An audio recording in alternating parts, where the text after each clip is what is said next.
transport yourself to approximately 1000 BCE, a time when waterproofing was a real problem, and everyone believed rain was a personal vendetta from the gods rather than just badly timed weather. The sun glares mercilessly over a dry, cracked landscape that smells faintly of burnt offerings and panic. Our protagonist? Noah, a man with a beard impressive enough to house a family of sparrows and a patience tested by divine instructions written on bits of bark. Picture the scene inside the ark's lower deck. Dim light filters through narrow portholes, casting dramatic shadows over towering stacks of burlap sacks. The air is heavy with the scent of damp wood, animal musks, and something suspiciously like fermented figs. At the heart of this chaos sits the ark's piece de resistance, the ultimate snack that promises survival through any cataclysm. The legendary Noah's Ark sandwich. Crafted meticulously from layers of ancient grains, fermented fish paste because fresh was clearly off the menu, and a mysterious spread rumored to be both delight and despair. It was meant to sustain the human and animal passengers through endless days of watery limbo. But as the floodwaters rose and the ark rocked like a toddler's cradle, tensions simmered around this culinary marvel. Guards assigned to ration the sandwiches developed elaborate rituals. A ceremonial unwrapping, accompanied by whispered prayers for mercy from the hunger gods. A sausage dog assigned as official crumb inspector, and nightly debates over whether the fermented fish paste contained a hint of lemon or pure despair. Superstitions ran rampant. If you managed to eat your sandwich without a hiccup, it was considered a sign you'd survived the flood. One hiccup and you were cursed to eternally crave soggy bread. Meanwhile, the animals contributed their own brand of chaos.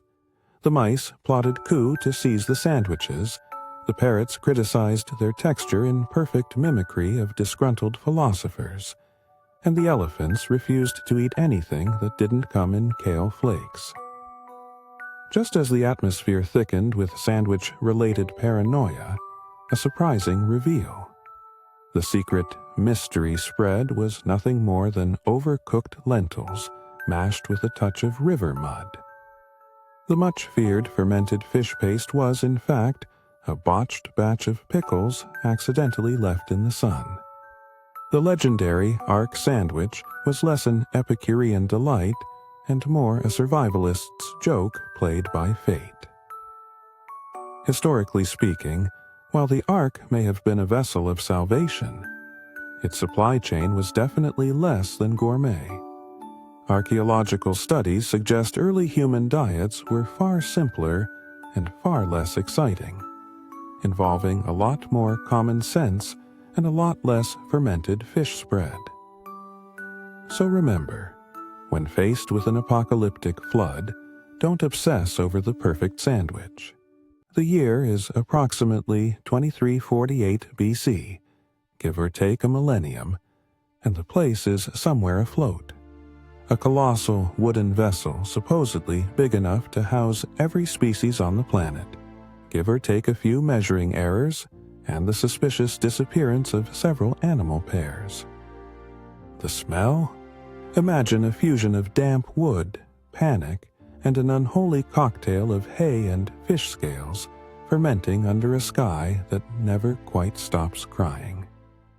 Enter Noah, the world's first and only amateur zoologist with a carpenter's license, tasked with the improbable, managing not just an ark, but a floating disaster zone catering to the diverse appetites of the Earth's entire fauna. Picture the scene amid creaks and groans. Lighting is provided primarily by flickering oil lamps, which do little to mask the creeping dampness, and the occasional misguided bat dive bombing session. Our key characters include Noah himself, who is less a serene patriarch and more an overworked culinary project manager, Mrs. Noah, who has mastered the art of polite sighing, and of course the creatures ranging from stoic elephants practicing social distancing, nervy lions eyeing everything as potential appetizers, to the pigeons plotting their uprising over crumbs. At the center of this chaos is the pièce de résistance, the Ark cafeteria's signature meal, or rather mess, a puzzling concoction lovingly known in the animal world as the Great Grain Mash. This dish is a bewildering blend of soaked barley, hastily collected greens, and a dash of whatever could survive the voyage without turning into a weapon of mass indigestion. Before the floodwaters even come close to calming, the tension boils over around this culinary catastrophe. Animal tribes form instantaneous, highly irrational food committees, complete with inexplicably knitted scarves and whispered rumors about secret ingredients possibly involving sacred mud. Rituals emerge overnight. Pigeons solemnly flapping 3 times over their bowls for good digestion, while lions insist on eating in precisely descending order of ferocity, a custom promptly ignored with a discreet eye roll. Paranoia grips the crew as myths emerge, such as the ominous belief that if a hyena sneezes near the grain, it's a portent of inevitable indigestion, sending the predators into a territorial frenzy. There are clandestine attempts to swap out portions, a black market in preserved olives, and, tragically, one confirmed incident of a raccoon double-dipping which nearly sparks a diplomatic incident. The twist? After days of tension, bickering, and nearby stampedes, Noah unveils his masterstroke, a floating salad bar. A radical idea born of desperation, combining what little fresh herbs and soggy roots they can forage from the limited dried stores. Much to everyone's surprise, the animals grudgingly admit it's edible, and some even voluntarily nibble without immediate recrimination or digestive upset. Historically, it's unlikely this floating food drama was the highlight of Noah's journey, but weirdly fitting that even in the face of divine environmental reset, food politics would prove persistently splashy. Feasts, famine, and faux pas appear as ancient constants. After all, how do you keep a stable ecosystem if everyone's too busy arguing over the spinach? So, the takeaway? Even if you're assigned the task of saving creation itself by building a giant boat, never underestimate the diplomatic power of a somewhat edible salad bar. Because in the ancient world, if there's one thing that can make lions, raccoons, and pigeons momentarily agree, it's a shared meal that isn't immediately suspicious.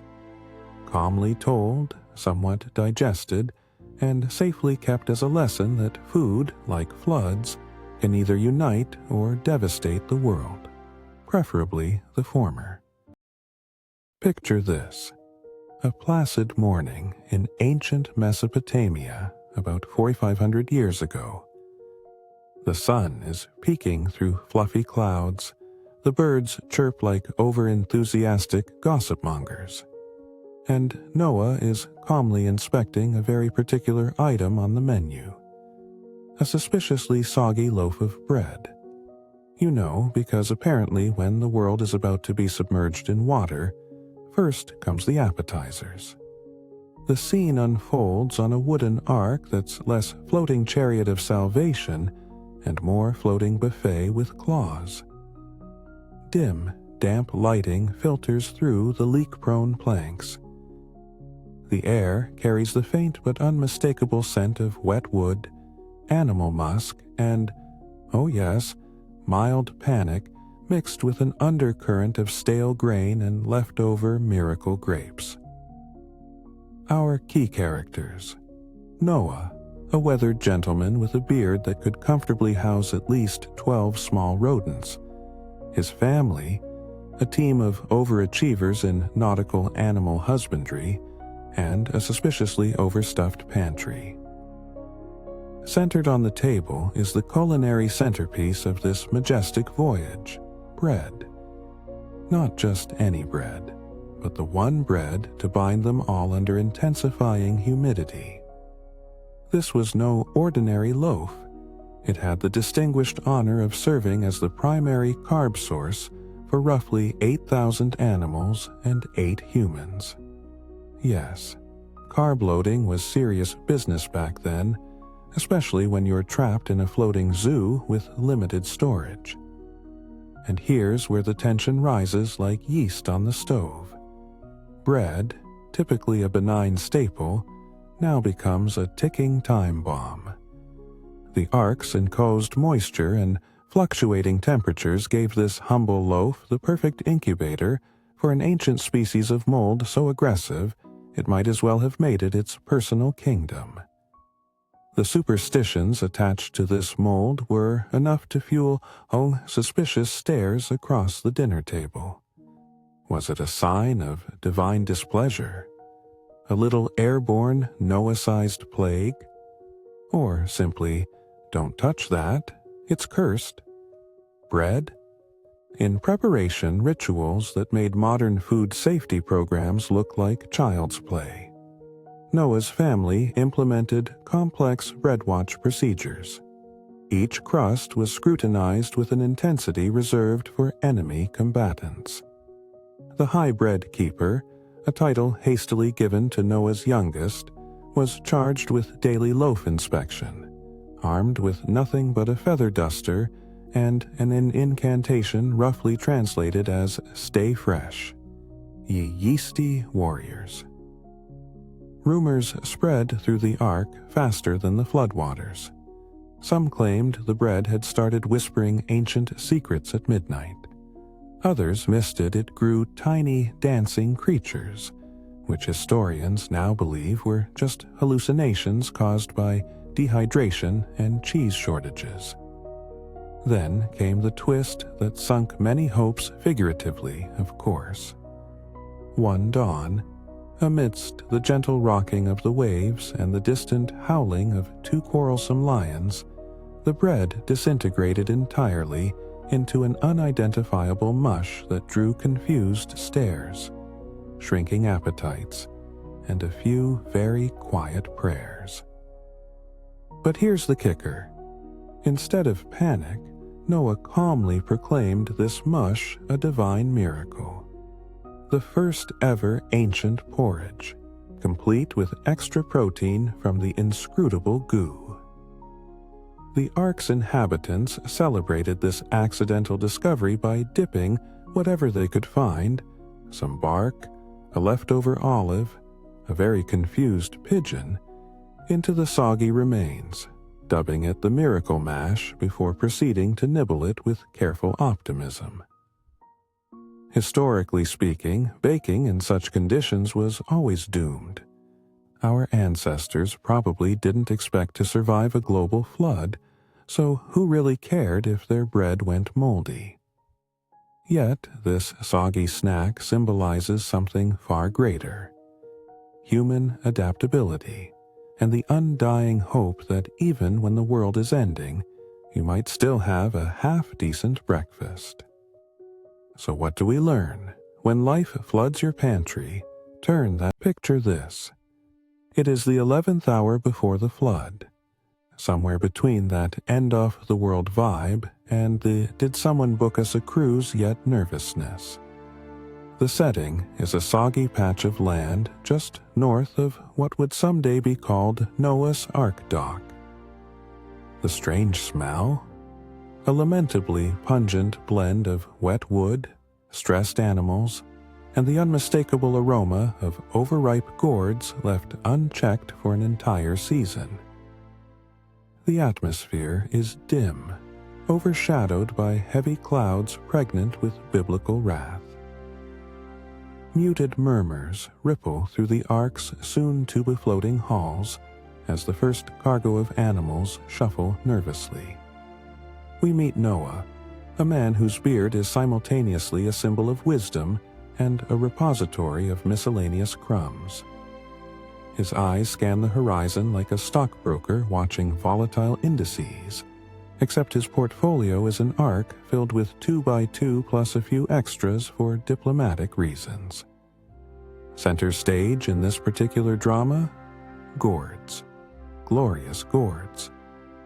Massive, slightly misshapen green pumpkins that Noah inexplicably insisted on including in his cargo manifest. Why? Because in his mind, gourds were the perfect food. Portable, oddly poetic, and a natural survivor vegetable expected to withstand floods, droughts, and possibly divine palate testing. But here comes the rub. These gourds were the undisputed source of tension aboard the ark. Crew whispers spoke of a superstition older than the flood itself, that gourds, when consumed, could elicit prophetic dreams or worst, induce hunger pangs so profound they might lead to mutiny. To avert such aquatic mutinies, a rigorous ritual was established. Each gourd had to be ceremoniously blessed by Noah himself with a series of portentous incantations involving water, mud, and the occasional bark of a confused raven. The feeding schedule became an epic undertaking. The gourds were sliced with almost surgical precision, their seeds counted and catalogued as if they were royal jewels. Yet despite all precautions, tensions became palpable after the third day, when the rations of gourds began to dwindle suspiciously fast. Fingers pointed, eyes darted, and an ancient ark aphorism resurfaced. One does not simply loot the sacred gourd. Chaos was narrowly averted when Ham was caught red-handed gnawing on a particularly plump specimen behind the cedar plank. To his credit, he defended himself by citing the divine hunger and the unbearable blandness of floodwater cuisine. But the seeds were sown, and paranoia spread faster than the rising tides. And then came the twist.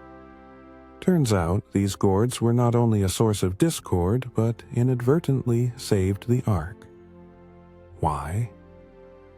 As it was revealed through much fretting and spilled porridge, the gourds, when fermented accidentally in the damp hold, produced a potent juice that lifted spirits, settled disputes, and kept even the oldest donkey humming a vaguely happy tune.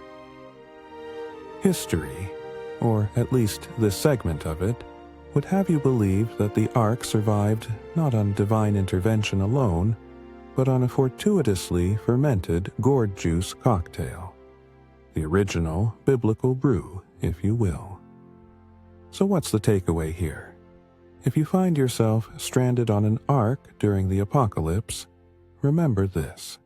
Stockpile your gourds, guard them like treasures, and never underestimate the power of a well-fermented vegetable. After all, even in the face of global catastrophe, the secret to survival might just be a good snack and a slightly tipsy donkey. Moral of the story: when life floods your world, turn your gourds into grog and keep calm. It's the original recipe for staying afloat. Imagine it. A chilly dawn, the primeval air thick with anticipation, and the unmistakable aroma of damp wood, and, if you're unlucky, a hint of something decidedly ruminant. The year is, well, let's just say a very long time ago, in a land where rainbows have no excuse and building codes are non-existent. The scene? Noah's Ark construction site. the original reality TV set before streaming was even a concept. There stands Noah himself, a man whose beard could house a small ecosystem of its own, an earnest expression plastered on his face, wielding a hammer no less sacred than his divine commission. Beside him, an endless parade of creatures, from the elegantly arrogant lion to the perpetually anxious pair of doves, shuffle awkwardly onto the planks like it's some cosmic boarding call. The atmosphere buzzes with the hum of mythical bureaucracy, the clatter of hooves and paws, the occasional squawk and bray mixing into a chaotic symphony. The scent? Equal parts sawdust, wet animal, and the faint undertone of impending doom. Center stage is the Ark itself, a boat so large it makes cruise ships of today look like bathtub toys. Its wooden ribs creak in protest, as if whispering, "Why me?" Meanwhile, the real protagonist of this fiasco is food, or more specifically, the challenge of keeping a diet fit for 2 of every species. Now, here's where the absurdity hits full force. Imagine Noah's daily menu planning meeting. A feline requiring meat, obviously, seated beside an herbivorous elephant munching on what appears to be the world's most overambitious salad bar. Wolves sharing chow with sheep? Yes, the official peace treaty demands it. The pantry is a prehistoric pandemonium of seeds, leaves, raw meat, and collars with little bells for panic alerts. Each animal's culinary needs turn into ancient rituals worthy of a royal court. The tender hand-feeding of the peacock, complete with a ceremonial bow, the making of a multi-species smoothie that attempts to combine the flavors of moss, nuts, and occasionally the less popular option, grubs. Paranoia runs high around food storage.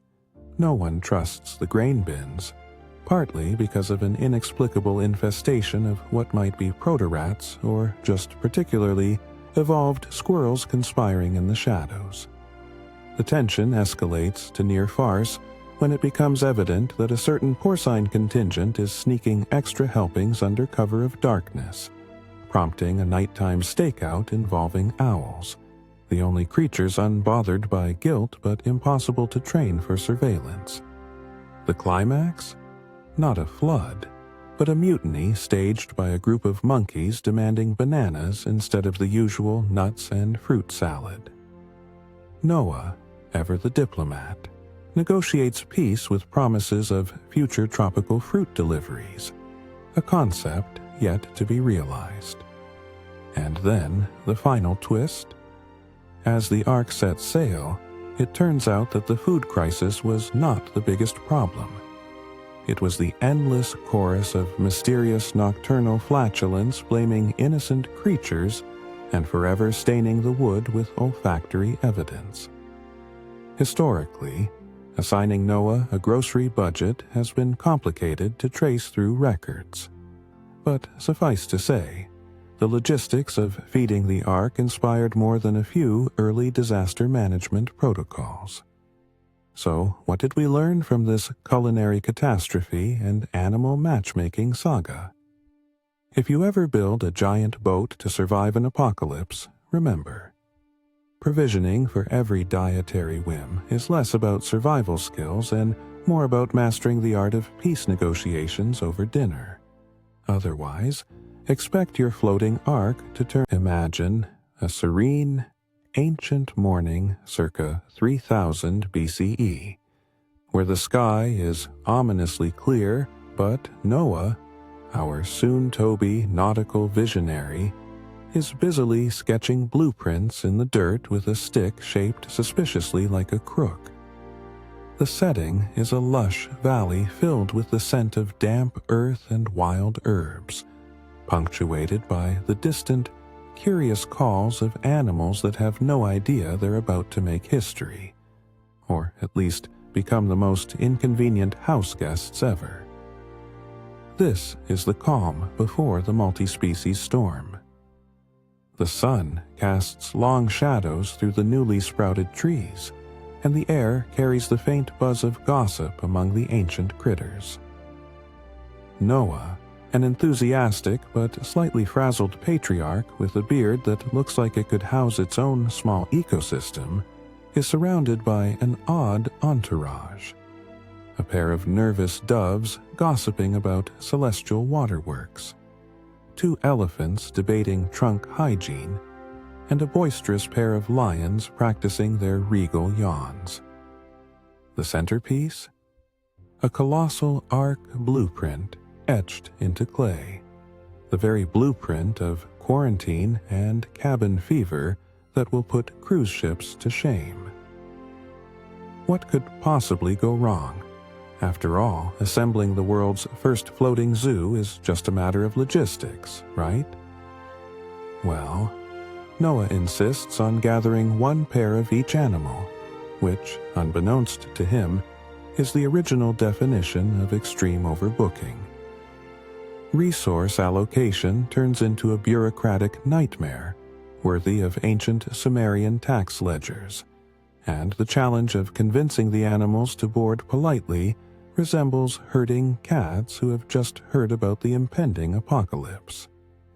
Paranoia sets in. Noah employs rituals that involve carefully counting every paw step thrice, muttering prayer chants that sound suspiciously like a toddler's first nursery rhyme, and appointing a pigeon as a lookout whose track record for news delivery is questionable at best. Meanwhile, the animals develop their own superstitions. The frantic squirrels insist that the rain must be caused by the gods being angry over their unchecked acorn hoarding, while the giraffes maintain that their necks stretching is a curse for aspiring too high. Just as tensions peak and the ark looks like a floating traffic jam of furry, feathered, and slightly scaly passengers bickering over corner real estate, a surprising twist unfolds. The floodwaters do come, but it turns out the flood was not the greatest crisis. The real challenge: navigating 40 days and nights with a motley crew of animals who collectively redefine the phrase travel companions from hell. From the elephants learning synchronized splashing which soaks the lions, to the birds staging mid-air protests about the seating arrangements, the ark becomes less a vessel of salvation and more a floating reality show. Historically, while the ark is, of course, a mythic symbol of perseverance and divine whimsy, the tale humorously mirrors humankind's eternal struggle with group projects and the chaos of communal living. It also slyly nods at humanity's penchant for over-preparation and underestimation of social dynamics. The moral: when building your own ark, whether literal or metaphorical, embrace the chaos, keep a sense of humor close to hand, and remember that sometimes the biggest flood is not the one outside your door, but the one of snark, squabbles, and unforgettable stories that come with cohabitation on a grand scale. Imagine it. Somewhere between the last really bad rain and the first suspiciously wet day the world has ever seen, Noah is staring down the ultimate catering challenge of prehistoric biblical proportions. The time is timeless, the place is gradually becoming unlivable, and the snack shortage on board the ark is quickly becoming the real flood crisis. Enter the humble loaf of bread, or more accurately, the great ark snack debate that nearly capsized this floating menagerie before it even set sail. The scene is dimly lit by flickering firelight that smells vaguely of damp wood and animal musk. A delightful aroma if your idea of a good time includes sharing a confined space with 2 of every critter known to man and probably a few unknown to science.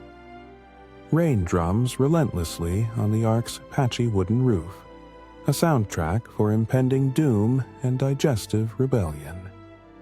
Noah, the world's most reluctant party planner, stands amidst a sea of fur, feathers, and surprisingly opinionated creatures with a loaf of what can only be described as exceptionally rock-like bread in hand. This was supposed to be the celebration of survival snacks, but it was quickly turning into a culinary nightmare. The problem? Apparently, bread in the old days was about as soft and forgiving as a sandal made of stone. No yeast scientists, no plastic bags to keep it fresh. Just dense bricks that could probably double as life preservers if pressed hard enough. Meanwhile, the animals looked on ravenously, their stomachs rumbling louder than the thunder outside. The atmosphere was a tense mix of hungrier-than-usual growls, the occasional squawk, and the haunting crackle of ancient crust that threatened to shatter the fragile peace. As if to add insult to injury, Noah had developed a very particular ritual for bread distribution that was equal parts superstition and desperate hope.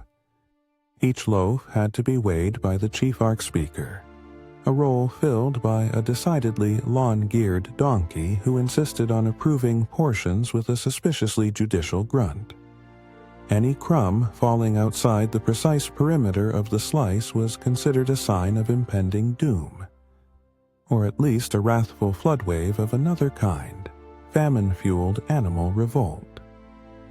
The brood of lions demanded extra portions, citing their kingly status, while the squirrels nervously hoarded crumbs behind broad leaves like miniature hoarders preparing for the next ice age.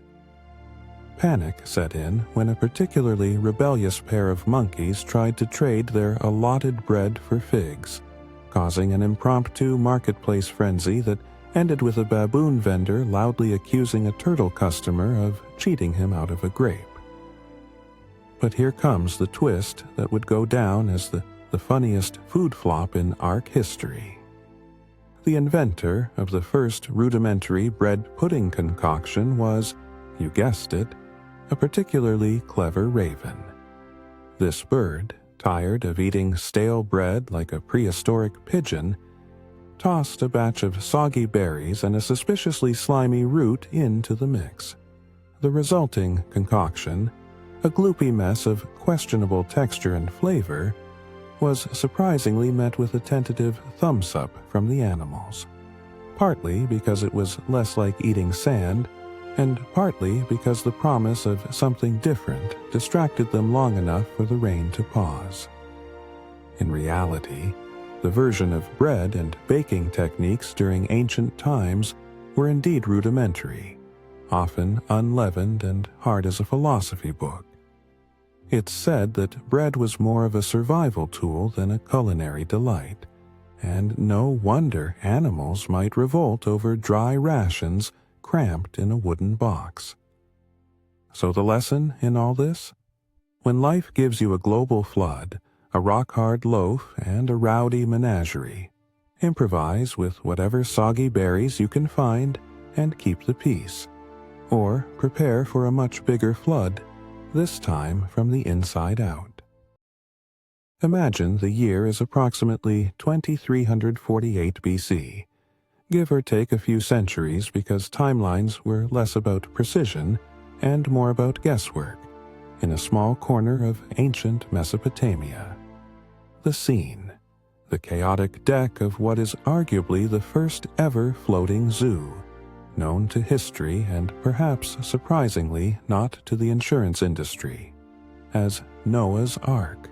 The air is humid, laced with the suspicious aroma of half-digested foliage and wet fur, soundtracked by an orchestra of grunts, roars, squawks, and the occasional panicked bleat. Lighting is provided exclusively by the sun struggling through thick, storm-clouded skies. because candles on a wooden boat with this many animals would have been a bad idea. Leading this menagerie is Noah himself, a man prone to meticulous planning, but evidently blind to the practicalities of aquatic animal logistics and the nuances of interspecies roommate agreements. Center stage in this zoological nightmare is the humble but unforgiving carrot, the sole source of emergency snack food for herbivores whose disappearance sparks the most dramatic food fight this side of the ancient flood. Now, tension is high and absurdity, quite literally, is on deck. The animals, packed tighter than a royal harem in a drought, begin their unique form of protest. The black and white capuchin monkey steals celery sticks from the giraffe, who, in retaliation, knocks a bunch of grass out of an annoyed zebra's mouth, which then causes the ever-hyperactive donkey to bray loudly, setting off a chain reaction of confused howls from the wolves.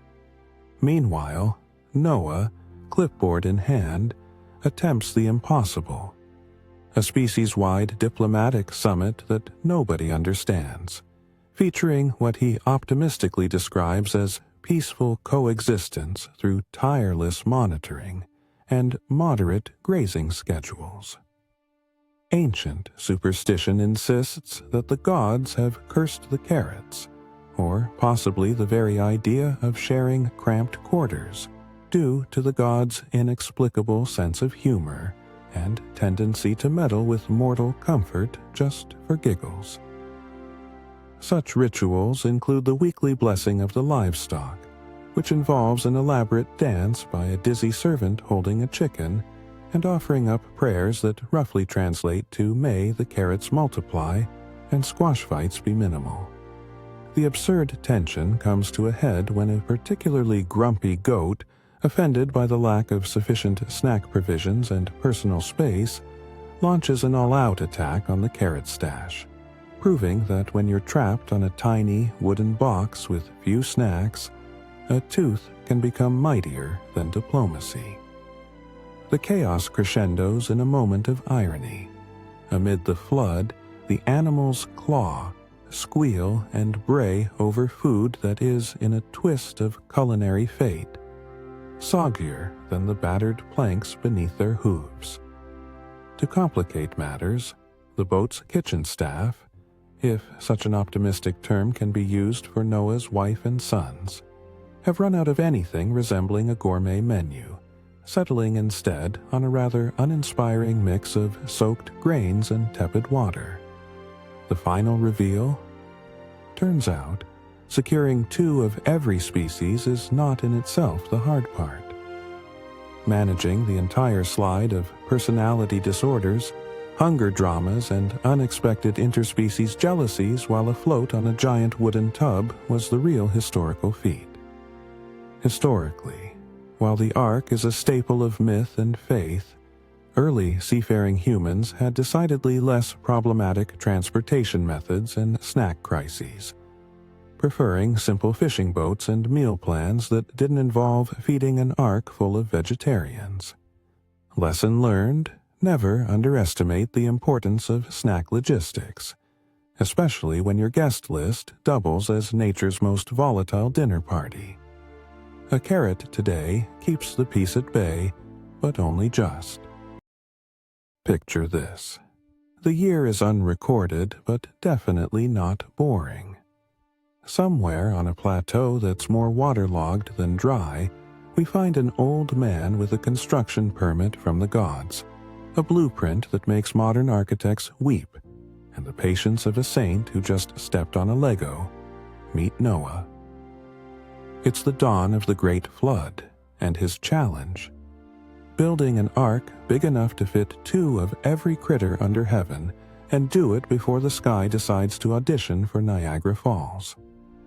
The scene is lit by an angry sun struggling through a haze of dust and pre-apocalyptic tension. Around Noah, the scent of sawdust, wet earth, and the unmistakable trademark musk of nervous animals fills the air, punctuated by the distant screams of squirrels outraged at suddenly being invited to a boat party they never RSVP'd for. The soundtrack is a mix of frantic hammering, curious grunts, and the occasional philosophical moo of a cow pondering the meaning of impending doom. Noah, sporting a beard that could hide small mammals, is surrounded by a congress of animals, from the majestic to the menacing, all lined up in twos, some less cooperative than others. His son Ham is nearby, allergies acting up, sneezing into a rag while trying to keep a pair of peacocks from arguing over who gets the prime nesting spot in the Ark's stern chamber. At the heart of this pandemonium sits the Ark's blueprint, a wooden leviathan known as the ultimate jumbo pet taxi. It's basically the ancient world's version of IKEA furniture, minus the confusing instructions, but with exponentially higher stakes. Here's where things deepen in their absurdity. Noah's crew follows a rigorous ritual to avoid what we now know as last-minute boarding chaos.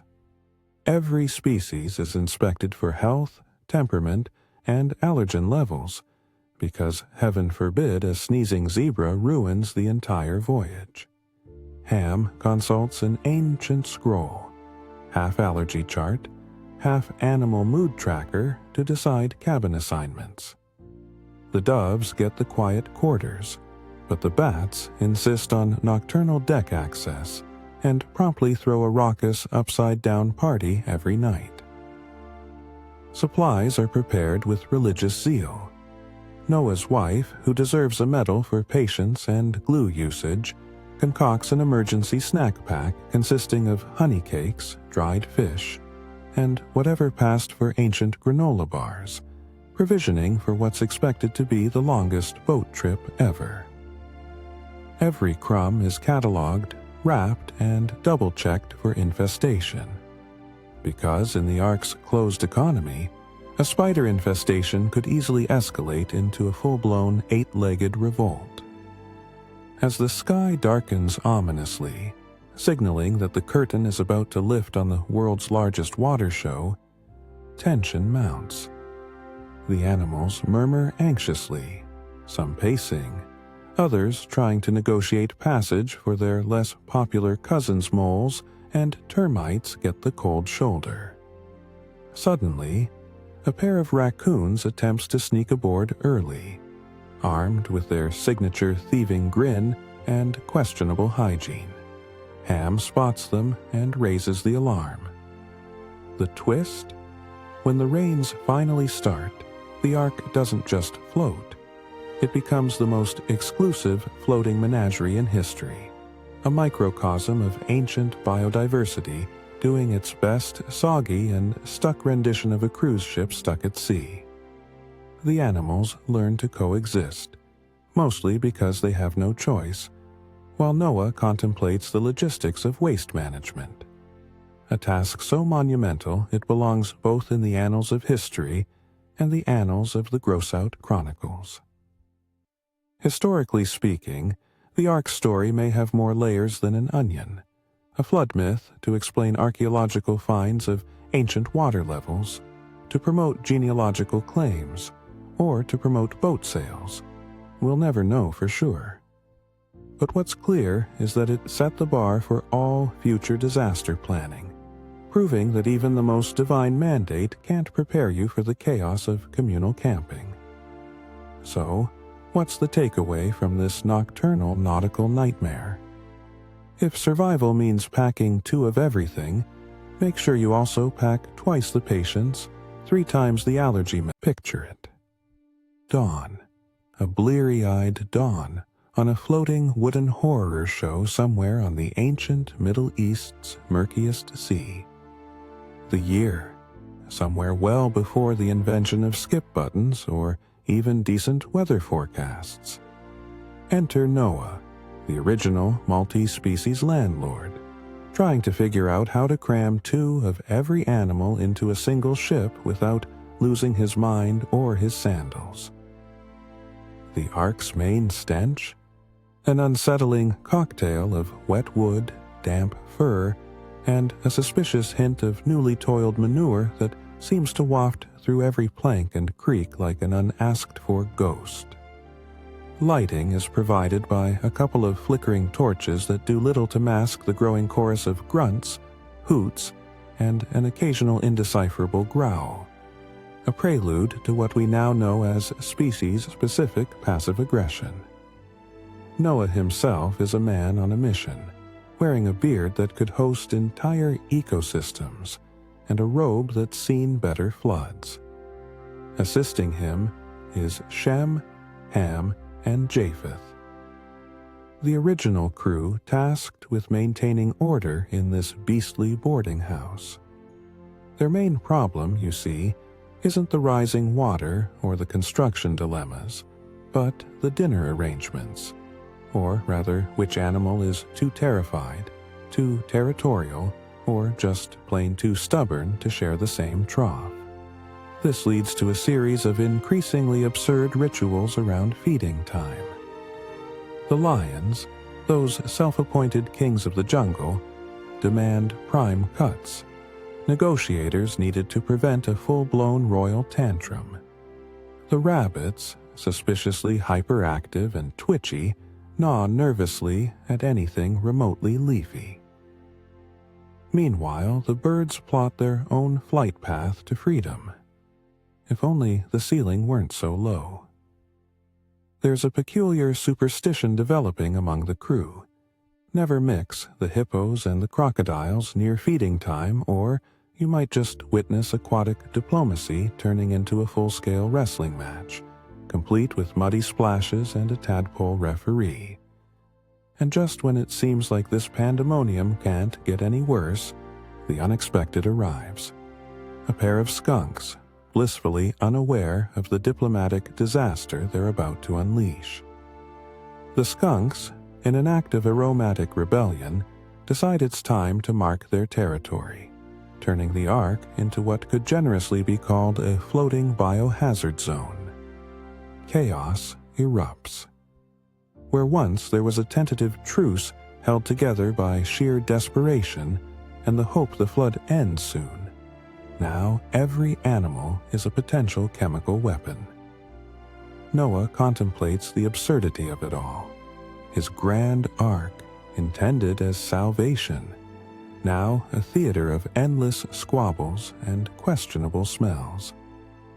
Historically speaking, while the idea of an ark overflowing with bickering animals might seem humorous, it was ancient humanity's way of trying to control a world that was literally going underwater. The story, no matter how drenched in legend and aroma, reminds us that sometimes salvation comes with more than just dry land. Sometimes it arrives with a whole lot of attitude. So what have we learned from this furry fiasco? Next time you host a party, keep in mind that mixing groups with strong and non-negotiable personalities might just turn your cozy living room into a frantic ark.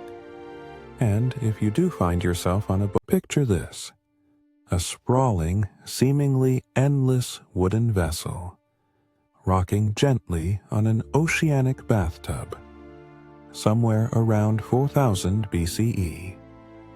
The stars are audibly humming, because of course they are, and inside the ark, an unusual kind of chaos brews. The time, dawn. The place, the grand, improbable Noah's Ark.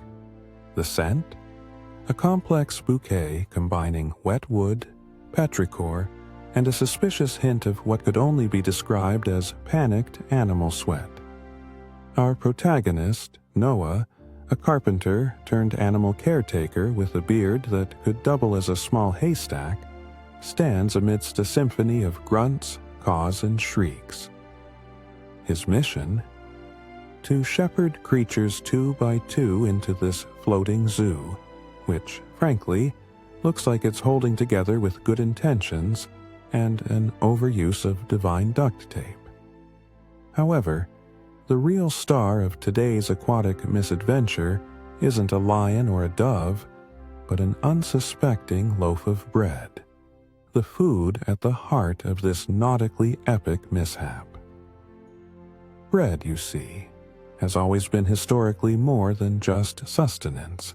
It is a symbol of civilization, trust, and sometimes a convenient projectile during moments of stress. The ark's bread dryly lies on a hastily reinforced plank, emitting a comforting aroma, but in the cramped quarters, that scent rapidly transforms into a battleground. Here begins the tension. The partners in shelter, different species unfamiliar with each other's social cues, find themselves reluctantly sharing close living quarters. The bread unintentionally becomes a territorial peacekeeper, and later, a hot commodity sparking animalistic disputes. Rumors circulate among the sparrows that the chimpanzees whisper of hoarding, while the tortoises eye the loaf with a slow-burning jealousy. Wardens on the ark implement what might generously be called an emergency food distribution system, which mostly consists of Noah flinging chunks of bread into enclosures and hoping for the best. Meanwhile, animals perform bizarre rituals. Monkeys nod solemnly before feigning disinterest. Elephants trumpet their desire loudly enough to drown out smug squirrels. And a particularly clever fox attempts to barter breadcrumbs for shelter privileges with a group of highly judgmental penguins. The climax arrives when a rather officious parrot, appointed unofficially as the ark's morale officer, starts mimicking distress calls after being denied his regular bread ration. Chaos escalates. Ducks quack in alliance while a wise old owl presides over a makeshift tribunal questioning the legitimacy of the bread's gluten content. Amidst this pandemonium, the twist unfolds. The bread, which looked perfectly normal, was actually stale, a fact only discovered after a desperate canine attempted to chew and subsequently gave up in disappointment. The animals, it turns out, quarreled not over the bread's quantity, but its unexpected quality deficiency. A loaf too old for royal courts, but prime for a floating menagerie's melodrama. Historically speaking, it's worth noting that bread's importance in early civilizations often transcended the physical and entered into the cosmic socio-political realms. No one really wanted to admit that their sacred ration was a bit past its prime, especially when shared with a less than grateful collection of jungle, desert, and Arctic fauna. So what's the takeaway from the ark's first food feud?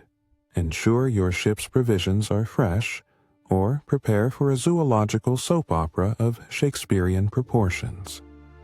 Because if even an ark-bound crowd can riot over stale bread, humanity's oldest food fight may well be the first recorded in history. Moral of the story? Never unpicture this. Ancient Mesopotamia, approximately 4,300 years ago. The sun is setting over a muddy river bend, the smell of wet earth mingling with a suspiciously pungent aroma emanating from a wooden contraption that resembles a giant bathtub with ambitions. Enter Noah, the man tasked with the Herculean job of ferrying every species on the planet while simultaneously managing a diet plan that would make any royal chef despair. But tonight, dear viewer, the real star isn't the storm that's about to redefine biblical proportions. It's dinner on the ark. The little ark is dimly lit by flickering oil lamps, casting long shadows that make the animals look like tourists who took a wrong turn at the wilderness. The smell? A volatile cocktail of wet fur, nervous anticipation, and something that might be a hint of moldy hay or the aftermath of a particularly aggressive sea breeze. The vast choir of grunts, bellows, and hisses create an unsettling symphony, somewhat like a DMV waiting room populated by wild creatures.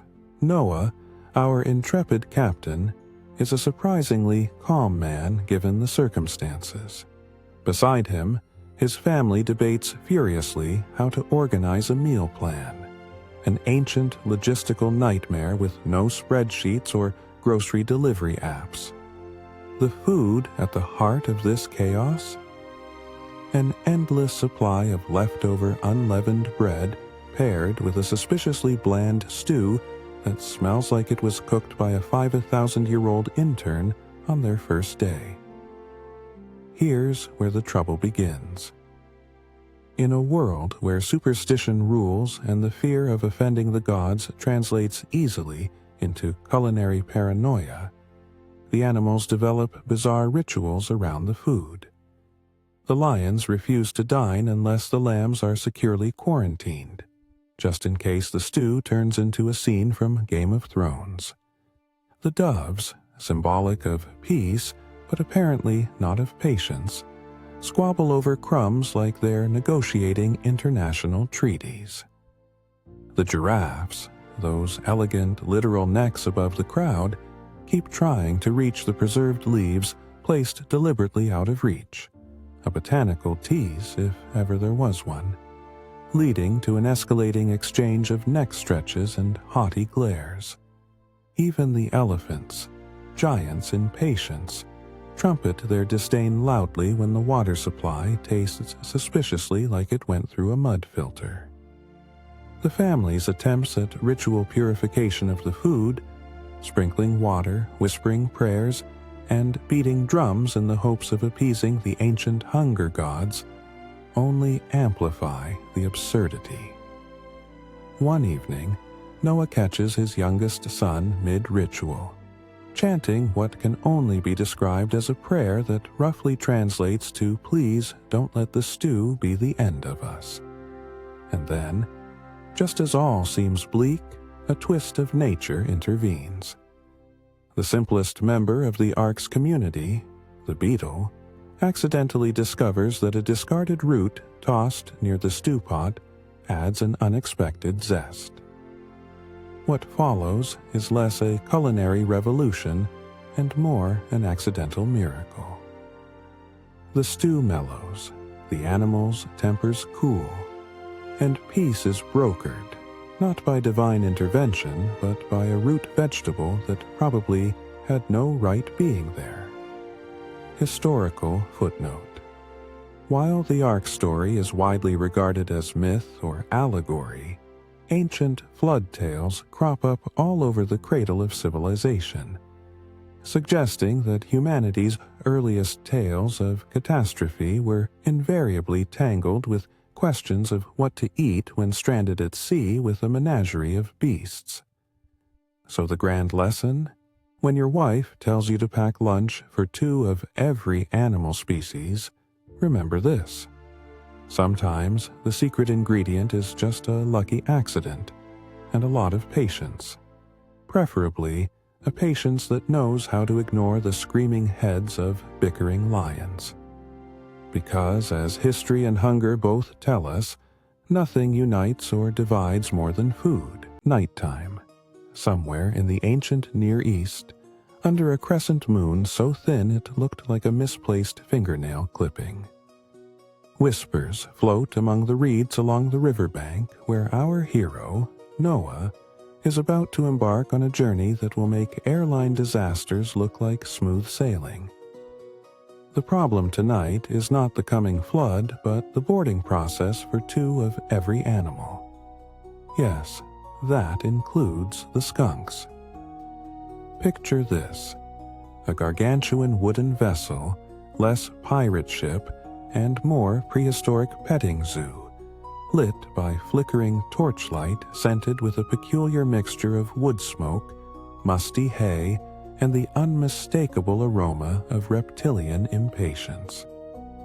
The air is punctuated by a chorus of curious grunts, screeches, and the occasional annoyed roar that could wake even the deepest sleeper. But this is no time for sleep. Noah stands there, beard immaculate but growing slightly more disheveled by the minute, clipboard in hand, trying to maintain order among a menagerie of creatures that would test the patience of a saint and the organizational skills of an ancient Amazon warehouse manager. His wife looks on, simultaneously supportive and skeptical, while the sons debate the merits of alpacas versus llamas as the ideal cargo. At the heart of the boarding chaos is the proverbial food dilemma. What to feed these hungry passengers during an indefinite sea voyage in a floating wooden zoo with a questionable ventilation system. Imagine trying to keep lions from gnawing on the diet of nearby rabbits while ensuring the elephants don't develop a craving for Noah's sandals. Rumors have already begun to circulate that the monkeys are conspiring to snack on the food stores, which would be the ancient equivalent of stealing Wi-Fi. As tension mounts, so do absurd rituals. Each species gets a special food inspection, occasionally accompanied by impromptu animal bribes.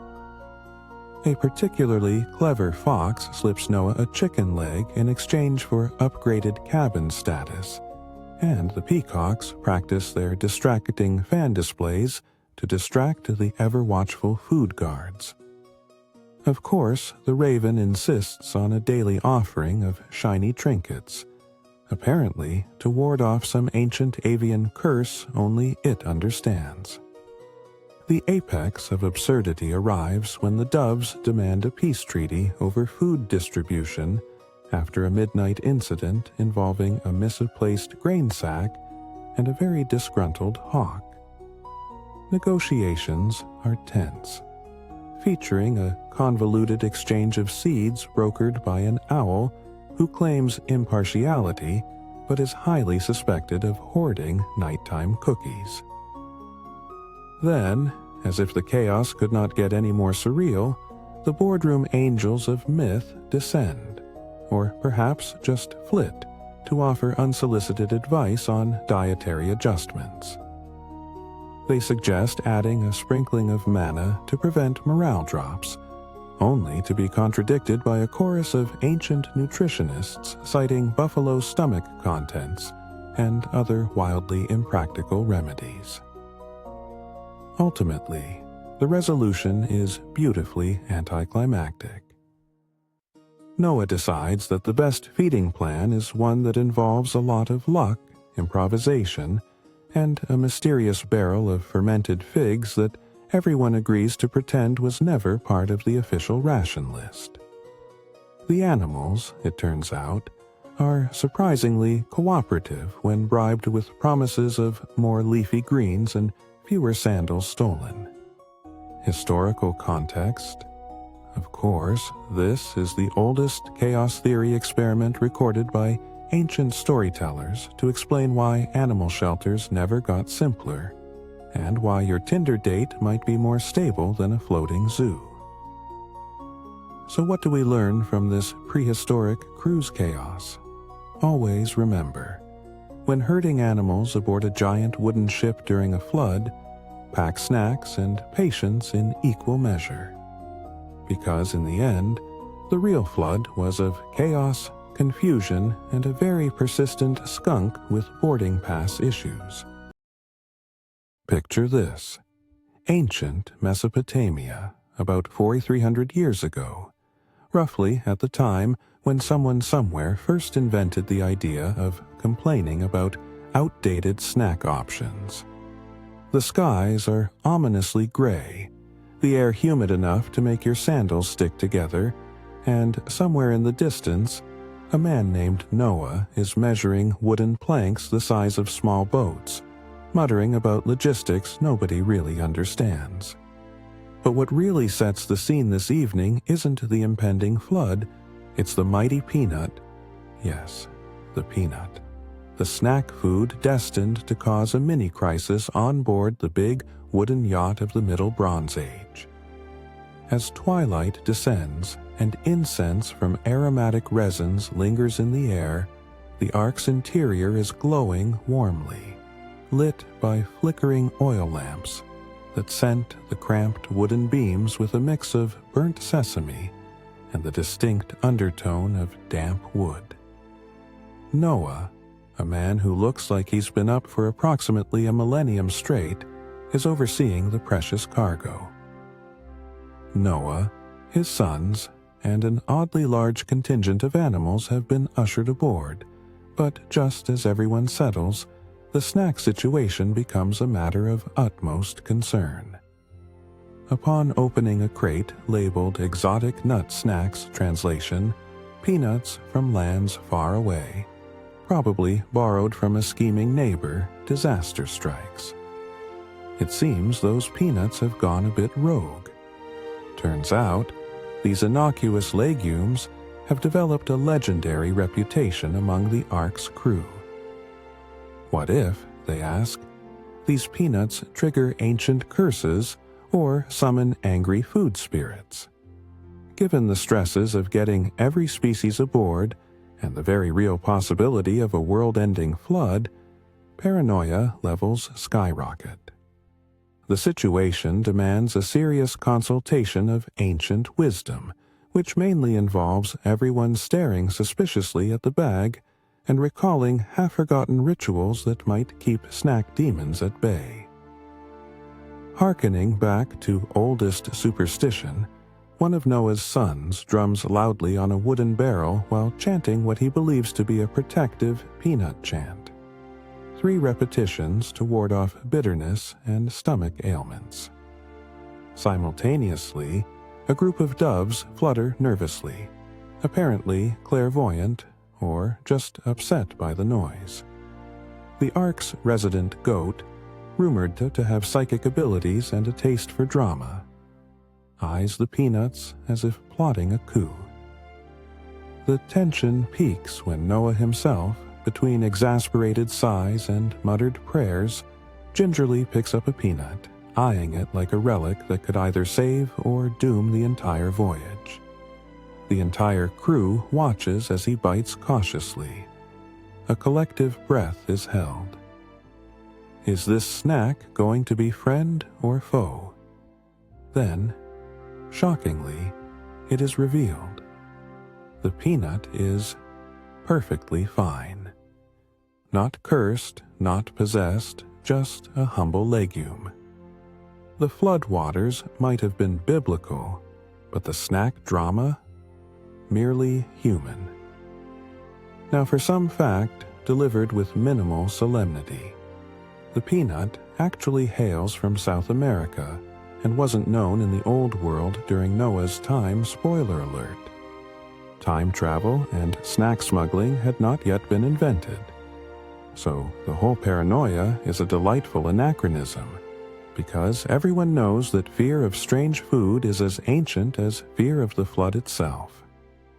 So what moral can we take from this nutty tale of survival? Simple. When facing impending doom on a gigantic wooden ark, it's always advisable to panic first. Ask questions never. And above all, never trust a snack too exotic to be from your own backyard. Imagine the world just before the flood, at precisely the kind of hour when even the sun seems to reconsider its life choices. Dusk. The location? A gently rocking wooden behemoth the size of a small hill, but somehow hallmarked with the charm of a city toll booth.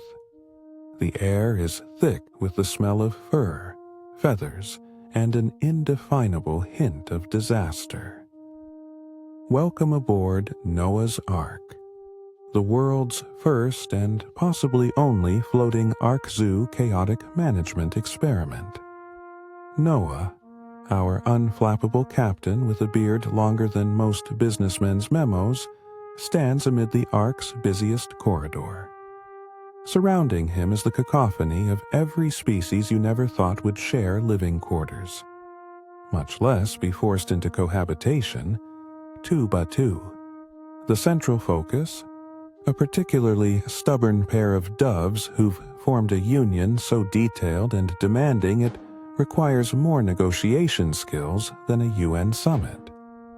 The lighting is dim, shrouded in flickering oil lamps, casting elongated shadows that might easily be mistaken for an elaborate, ancient shadow puppet theater. The scent is not quite the bouquet of fresh hay you'd hope.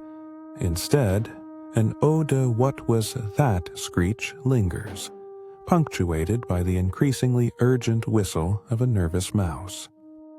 Sounds abound: low growls, high-pitched tweets, and the indignant chatter of the elephants clearly questioning their life choices. Tension builds as the roll call begins, a festival of bureaucratic madness where Noah attempts to tick off every species with the efficiency of a harried airline gate agent. Each call summons a wave of noise and chaos. The giraffes complain about the ceiling height. The lions insist on the window view. The penguins express cool disappointment over the lack of actual ice. Meanwhile, the doves engage in their prolonged pre-flight ritual involving synchronized head bobbing and an elaborate series of coos that might be mistaken for ancient hymns. Rumors circulate among the crew of a secret faction conspiring to sabotage the Ark's already tight schedule. A notorious group of raccoons allegedly stealing food parcels with the finesse of ancient kleptomaniacs. To make matters worse, a sudden stampede of panicked bison during feeding time nearly turns the deck into a historical reenactment of a wildlife disaster movie. The absurdity escalates when Noah finds himself tasked with calming down a diplomatic incident between a proud peacock and a modestly offended turkey over seating arrangements. Just as Noah reaches his wit's end, the surprise twist arrives. The supposed two of each policy had a loophole. Some species, especially the social butterflies and opportunistic insects, booked not in twos but in extended family clans. Turns out, Noah's Ark was less a vessel of order and more a floating hotel with overbooking and an ambitious concierge named Mrs. Cricket, who insists on extra meals. Historians might note that this episode is an obvious study in prescient wildlife management, one that mocks modern humans' attempts to keep a houseplant alive while juggling demanding colleagues. So, the lesson here: when life gives you a flood and a floating zoo, remember, no matter how carefully you plan, the animals and the paperwork will always outnumber you. Picture this. Dawn breaks over a soggy patch of Mesopotamia, circa, sometime around 2000 BCE if you squint hard enough at the crumbling tablets. The sky is a greasy gray, smelling faintly of wet dog and bad decisions. Enter Noah, a man with a beard so voluminous it could house a family of sparrows, and an expression that says, "I've been told to build an ark, but I left my carpenter's manual in my other robe." Around him, animals are gathered. Snakes in tense huddles, elephants awkwardly bumping trunks, and birds trying not to soil the carpets with what historians suspect were early versions of passive-aggressive tweets. The food of choice: acorns, apparently the only snack both lions and squirrels can agree on for this forced vacation. The atmosphere is thick with anticipation, damp wood scent, and the occasional bray or roar that suggests someone forgot to pack their calm.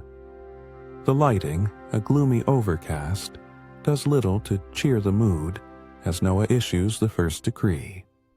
2 of each: board the Ark or face eviction from the planet's premier floating zoo. The animals, in their infinite wisdom, begin what can only be described as the original logistical nightmare. A mix of grunts, hisses, and what might be attempts at negotiation or complaints about cabin space. Tensions rise. Lions disdain the notion of sitting next to hyenas. Parrots loudly insult one another's plumage. The elephants stomp impatiently, threatening to tip the whole enterprise into chaos. The ritual? Well, besides the ancient art of animal herding, there's a curious tradition of the snakes intertwining in geometric patterns that scholars are still debating was either an early yoga pose or a very disgruntled protest. Paranoia creeps in as rumors swirl that a select few animals have plotted to overstay their welcome, perhaps to stake territory or negotiate first-class upgrades.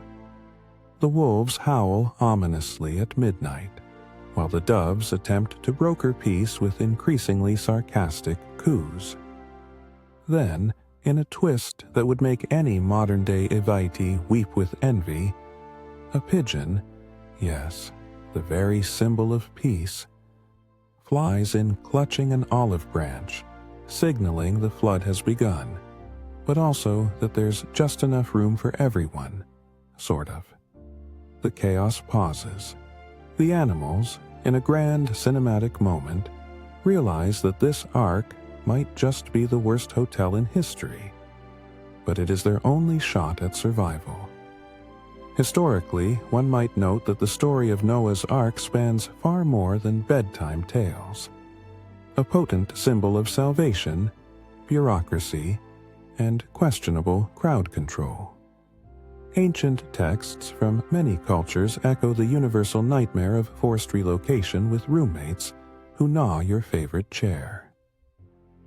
Moral of the story: when life floods your plans, pack light, keep your paws clean. Picture this: an unimaginably vast boat bobbing on a world suddenly turned watery.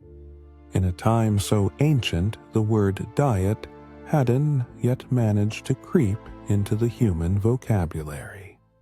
Welcome aboard Noah's Ark, circa sometime before anyone invented time, where the real crisis isn't the flood swallowing the world, but the flood of temptation from an overstuffed larder containing two of every cuisine imaginable, and Noah's desperate attempt at portion control.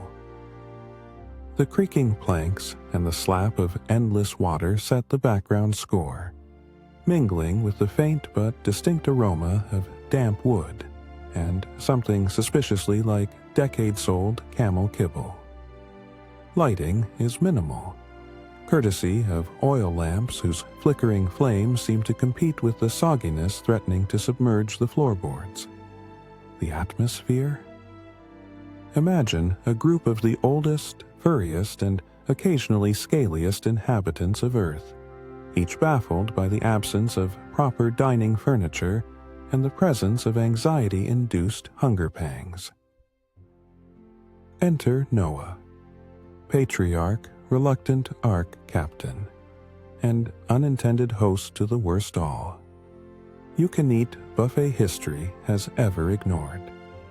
Accompanying him, his family, whose culinary patience wears thin as the days at sea stretch on without a hint of dry land, and any hope of a decent meal plan. At the heart of this maritime food fiasco lies the great Ark Pantry, a haphazard collection of provisions showcasing Noah's fiduciary prudence or lack thereof. With two of every animal on board, and an equal number of daily rations, the key menu dilemma is how to feed a zoological menagerie with a very limited supply and a very questionable refrigerator situation. Tension mounts as nightly rituals take on an almost religious fervor.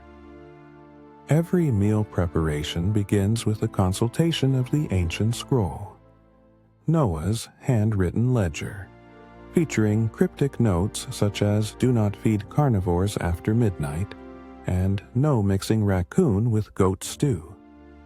Catastrophic results. Superstitions abound. The family believes that stirring the pot clockwise wards off flood-induced indigestion, while any deviation risks inviting pestilence or a particularly nasty bout of food poisoning. More than a few deny themselves sustenance, fearing their meal could be the one to sink the ark emotionally and metaphorically. The absurdity peaks when the food taster volunteer, usually the youngest son, is assigned the role of first to falter. With a dramatically oversized wooden spoon, he samples from the enormous cauldron, eyes darting for signs of mutiny in the stew or rebellion among the spices. One slip, and it's whispered that the entire crew could face days without dinner, or worse, an awkward explanation to the animals. Then comes the twist. After what feels like an eternity of tastings, ominous protocols, and silent prayers to gastronomic gods long forgotten, the culprit reveals itself. It wasn't bad meat nor a rogue fungus. It was the leftover manna of biblical legend, apparently exceedingly difficult to digest when combined with donkey droppings accidentally kicked into the stew by a nervous goat. As the family cautiously samples again, relief floods the ark more than the rising water outside. Appetite returns, accompanied by a renewed appreciation for the finer art of animal husbandry and the logistics of miracle management. Historically speaking, meals aboard Noah's Ark have been overlooked in favor of flood narratives, but one can only imagine the logistical nightmare and the gastronomic horrors faced in feeding two of every species, particularly when refrigeration is, well, non-existent, and food science hasn't quite been invented. So what do we take away from this maritime culinary misery? Remember, when you embark on picture this. The year is roughly 2348 BCE. The place is an overcrowded wooden crate floating on a watery amusement park gone seriously rogue. The lighting is, well, naturally wet. The smell? An intoxicating blend of damp wood, stressed animals, and a hint of what one might generously call pre-deluge breakfast breath. Welcome aboard Noah's Ark, where the original grocery list wasn't so much a list as a survival nightmare wearing animal ears. Noah, our weary captain, is not just a man, but a walking crisis manager juggling divine weather app notifications and the dietary needs of approximately 2 of every creature with opposable thumbs or rating-worthy claws. His co-captains, his 3 sons, all roped in for maximal chaos management and minimal actual help. At the heart of this gloppy crucible of hope and hay is a mystery meal, the ancient equivalent of food that refuses to perish, stale bread, and a suspiciously persistent sack of grain whose origins are as fuzzy as the beards of the watchmen who guard it. Imagine the tension. Every crumb counted, every morsel eyed suspiciously, because when the land floods out, your pantry turns into a scene from a culinary episode of Survivor where nobody wins. But wait, it gets better. Among the bizarre rituals developed to protect this precious food stash was picture the dawn of time. Dark skies pregnant with water rumors, and a man named Noah who just can't say no to an ark-sized project. The year? Let's call it approximately when stuff got really wet. The place? Somewhere between prehistoric suburbia and the first neighborhood nobody asked for. The flood zone.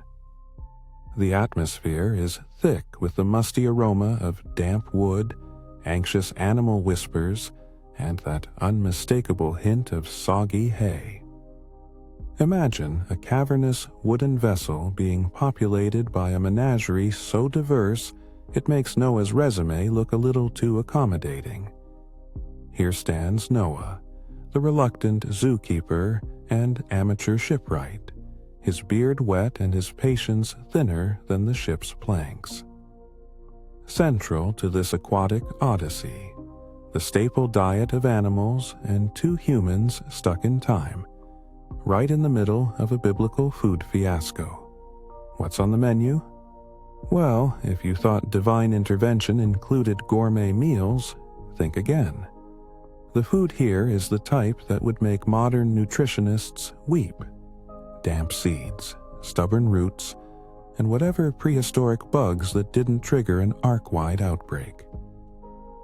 But tensions rise faster than the waters. You see, feeding hundreds of species isn't like hosting a backyard BBQ. It's a logistical nightmare seasoned with desperate animal negotiations. The elephants complain their hay is too coarse. The carnivores growl about limited protein, and the birds chirp protests about seed freshness and insufficient pecking room. Noah clutches a soggy burlap sack of fodder, mumbling ancient curses that probably translate to, "Why did I sign up for this?" Every day is a feast of frustrations with an overarching fear. If the food runs short, the ark becomes less a floating zoo and more a floating battle royale. Adding to the absurdity, daily rituals emerge. Feeding time is conducted with solemn chanting, believed to coax better appetites from animals and hopefully keep them from gnawing on each other's tails. The animals, of course, interpret this more as an early version of a flash mob, occasionally throwing in their own wild improvisations. Just when the crisis peaks, and it seems the entire assembly might collapse under the weight of dietary discontent, an unexpected miracle occurs. A misplaced shipment, or perhaps divine efficiency, introduces a mysterious, miraculous stash. A seemingly endless supply of algae and seaweed. Turned out, the marine snack is a hit across species, keeping the peace, filling bellies, and inspiring Noah to consider a career change to marine botanist.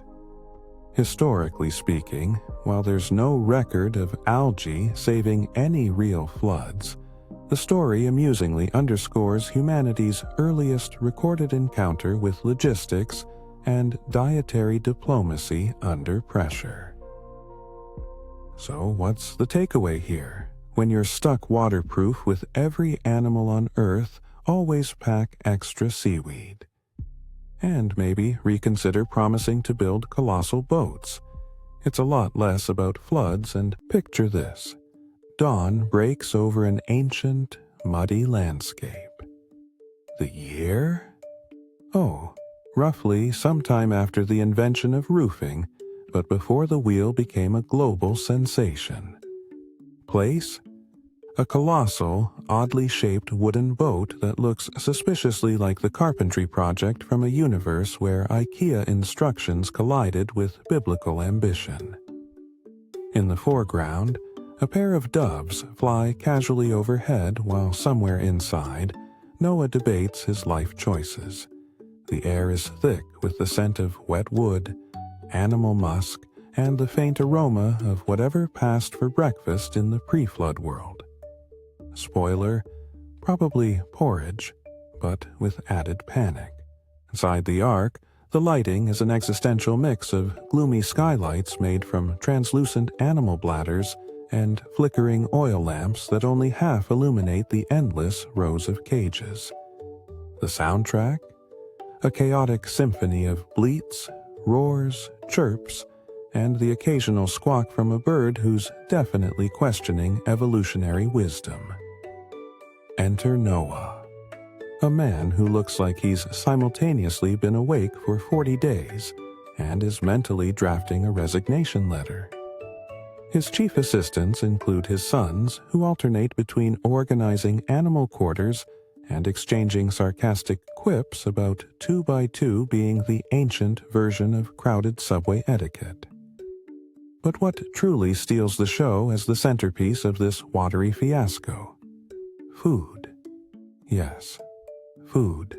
Specifically, Noah's baffling struggle to manage meals for millions of paws, claws, fins, and beaks, all without a single IKEA-approved storage system. As the ark lumbers forward, tension rises. Every animal feeding time turns into a high-stakes ritual. Grain must be rationed carefully to avoid an uprising from the goats who have formed an unofficial union calling themselves the Bleeding Syndicate. Rats suspiciously eye the birdseed storage, plotting their next covert snack run. The humans? They've adopted bartering tactics that would put ancient bazaars to shame, trading scraps of salted fish for wool blankets and an odd collection of feathers. Superstition runs rampant aboard the ark. Legend has it that if the giraffes don't receive perfectly trimmed leaves at exactly sunrise, they'll initiate what's known as the neck stretch, a prolonged staring contest designed to intimidate the crew. The crows are believed to orchestrate elaborate midnight conferences, its contents forever shrouded in mystery, but suspected to involve complaints about insufficient perch space and the suspicious shortage of shiny objects. Meanwhile, paranoia about food contamination is at an all-time high. Every meal is inspected by a makeshift council of squeaks and growls, confusing humans who aren't quite sure if the wolves or the rabbits are the real regulators. There's even talk of a strict no-feather-sharing policy following a particularly vicious squabble between parrots and doves over the last batch of millet. Then comes the twist.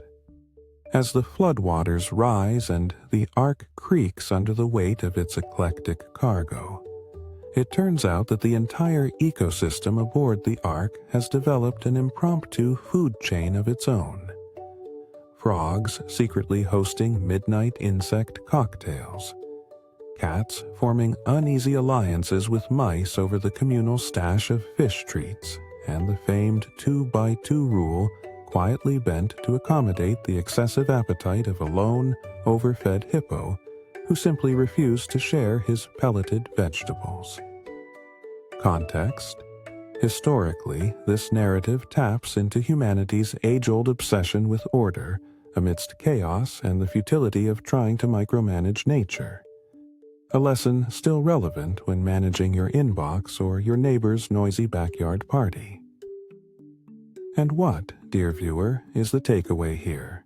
Always remember, if you think organizing a dinner party is stressful, try catering to a floating zoo where the main course is patience and the side dish is organized chaos. Because no matter how many food protocols you invent, the only real solution is keeping a good sense of humor and maybe a sturdy pair of ears. Picture this. The time is roughly 300 years ago, or whenever you prefer to place ancient floods in history books designed by storytellers with a vivid imagination. The location: the cramped, creaky decks of Noah's Ark, an oversized floating zoo laboratory that quite literally carried the fate of species perched uncomfortably together. Unless you're a mosquito, in which case the invitation was more than welcome. Now imagine the very moment Noah realized that managing 2 of every animal isn't just about herding sheep and lions. No, this was the high-stakes game of the world's first animal census, with all the subtlety of a toddler with a megaphone. The ark smelled like a dubious perfume called eau de wet fur, mixed with varying degrees of what one could only politely call digestive surprises. Imagine low lighting from oil lamps flickering desperately against walls slick with the residue of animal misadventures. The soundtrack?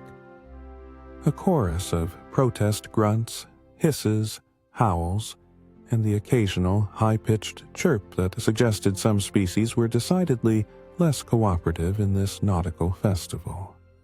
Enter Noah, the semi-retired farmer turned animal superintendent-ee, a man whose beard had witnessed the rise and fall of civilizations and the alarming proliferation of hay. Beside him, an impromptu assistant who volunteered after mistakenly believing the Ark was a luxury cruise spoiler. It wasn't. The meal in question, snack time for the animals, consisting mainly of leaves, grains, and the occasional suspicious-smelling mush no creature dared trust. The tension quickly mounted as animals began to argue loudly about their dietary needs. It turns out, 2 ostriches cannot subsist on the same ration as 2 elephants, who themselves were throwing a tantrum demanding more snacks. Elephants being the original food snobs insisting on quality, quantity, and a side of emotional support. Meanwhile, the rabbits, suspiciously quiet at first, began staging a covert graze and stash operation that threatened to unravel the delicate supply chain.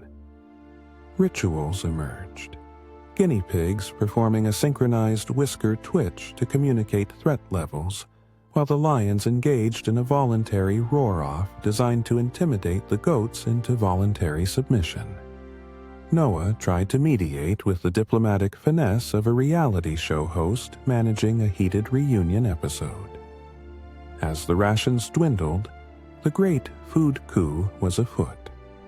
The birds, led by a charismatic parrot capable of reciting the insults of every sailor who ever cursed the Ark's construction, started a squawk rebellion demanding equal snack distribution and better lighting.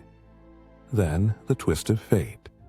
The supposedly measured snack portions turned out to be wildly inaccurate, thanks to the distracted assistant who mistook a prayer scroll for the feeding list and ransacked the stashes with alarming enthusiasm. Chaos erupted, with a giraffe knocking over a big sack of grain that sent mice into a frenzy and an entire sleeping area flooded with accidental acorn missiles launched by startled squirrels. Noah, resigned to his fate, scribbled in his log.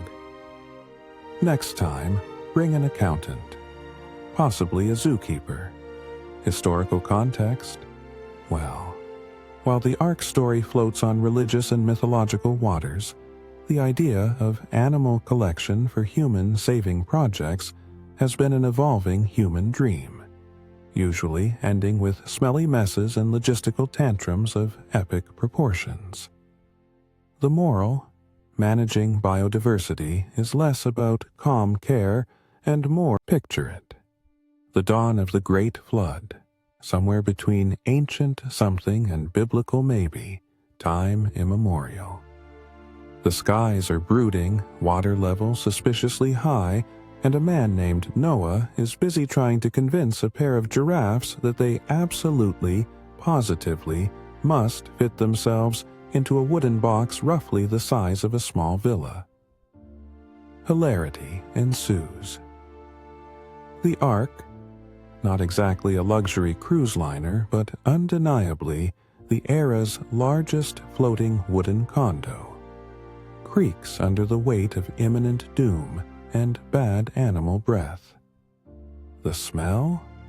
A pungent cocktail of damp wood, wilted leaves, and that faint hint of existential dread.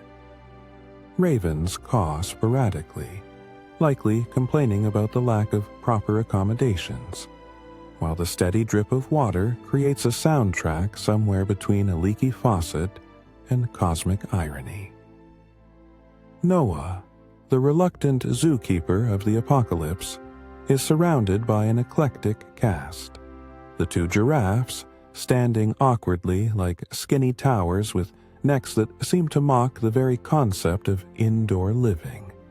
A pair of grumpy lions who give a collective eye roll at the elephant trying to find a seat that doesn't squeak, and a flock of sheep nervously practicing their baa in sync, as if their safety depends on a harmonious sound check.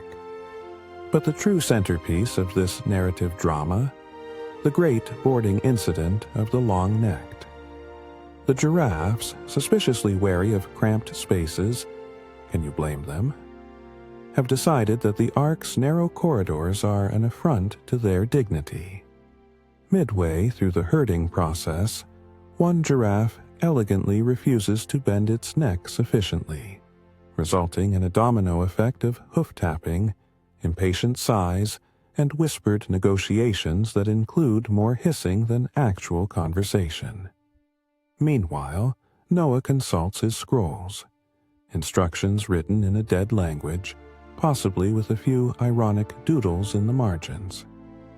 Rituals for boardings include a confusing mix of chanting, turning dials carved from goat horns, and offering leaves that may or may not be the equivalent of ancient giraffe crack. Paranoia sets in as rumors circulate that the giraffes have staged a silent protest, rumored to be organized by the wildebeests in cahoots with the zebras, sparking an interspecies negotiation crisis. Just when it seems the giraffes will hold the ark hostage forever, a miracle, or more likely a bribe of exceptionally fresh acacia branches, persuades them to bend, quite literally, and squeeze inside. The ark groans under the additional neck length, a plank snaps with a comedic pop, but peace is restored. As the floodwaters rise and the animals settle into their new cabin arrangements, the irony cannot be missed. The grandest woodcraft ever made almost sank on its first day thanks to the most delicate, long-necked inhabitants with an affinity for spatial autonomy. Historical quirk: while the Bible says 2 by 2, various ancient cultures depicted the flood animals arriving in everything from single file to chaotic mobs. The giraffe's reluctance? Not included in the scrolls, but probably the original source of many waterlogged bedtime tantrums. So, if history tells us anything, it's this: never underestimate the stamina of stubborn necks when faced with the threat of a global flood. And never, ever trust a perfectly calm giraffe near a wooden doorway. Imagine a quiet afternoon roughly 5,000 years ago, give or take a few centuries, on the slopes of Mount Ararat. The sun is shining gently, birds are chirping, and Noah, a chap known for his architectural ambitions and questionable taste in fashion, is busy overseeing the final touches on his colossal wooden boat, which conveniently doubles as a floating zoo and unsolicited home quarantine facility. The aroma is not the usual mix of fresh pine and rain. No, it's the slightly unsettling but unmistakable smell of ancient dried figs and some mysterious leftovers from a prehistoric kitchen. In this cinematic setting, our key players are Noah himself, his rather bewildered family, and an incongruously large and very hungry gathering of 2 of every animal species known to mammalian kind. All nervously eyeing the evolving menu, the humble fig the prime suspect of this unexpected culinary coup d'etat. As the ark is being sealed for what could only be described as the longest and wettest road trip in history, the tension is palpable. Imagine the rituals involved around food preservation without modern refrigeration. Noah's eldest son has developed a superstition about figs. Apparently, consuming them in the wrong order could bring about a tidal wave of digestive disasters cataclysmic enough to rival the flood looming just outside.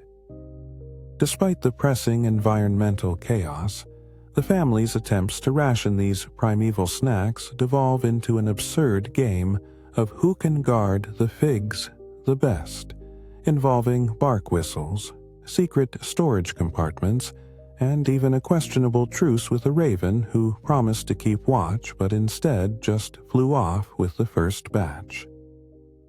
The absurdity of the situation peaks when the family discovers that the figs have undergone a curious transformation, fermenting into something suspiciously wine-like, a discovery accidentally made when Noah himself took a nibble to quell his nerves, expecting nothing more than sweet fruit and instead encountering an alcoholic punch of prehistoric proportions.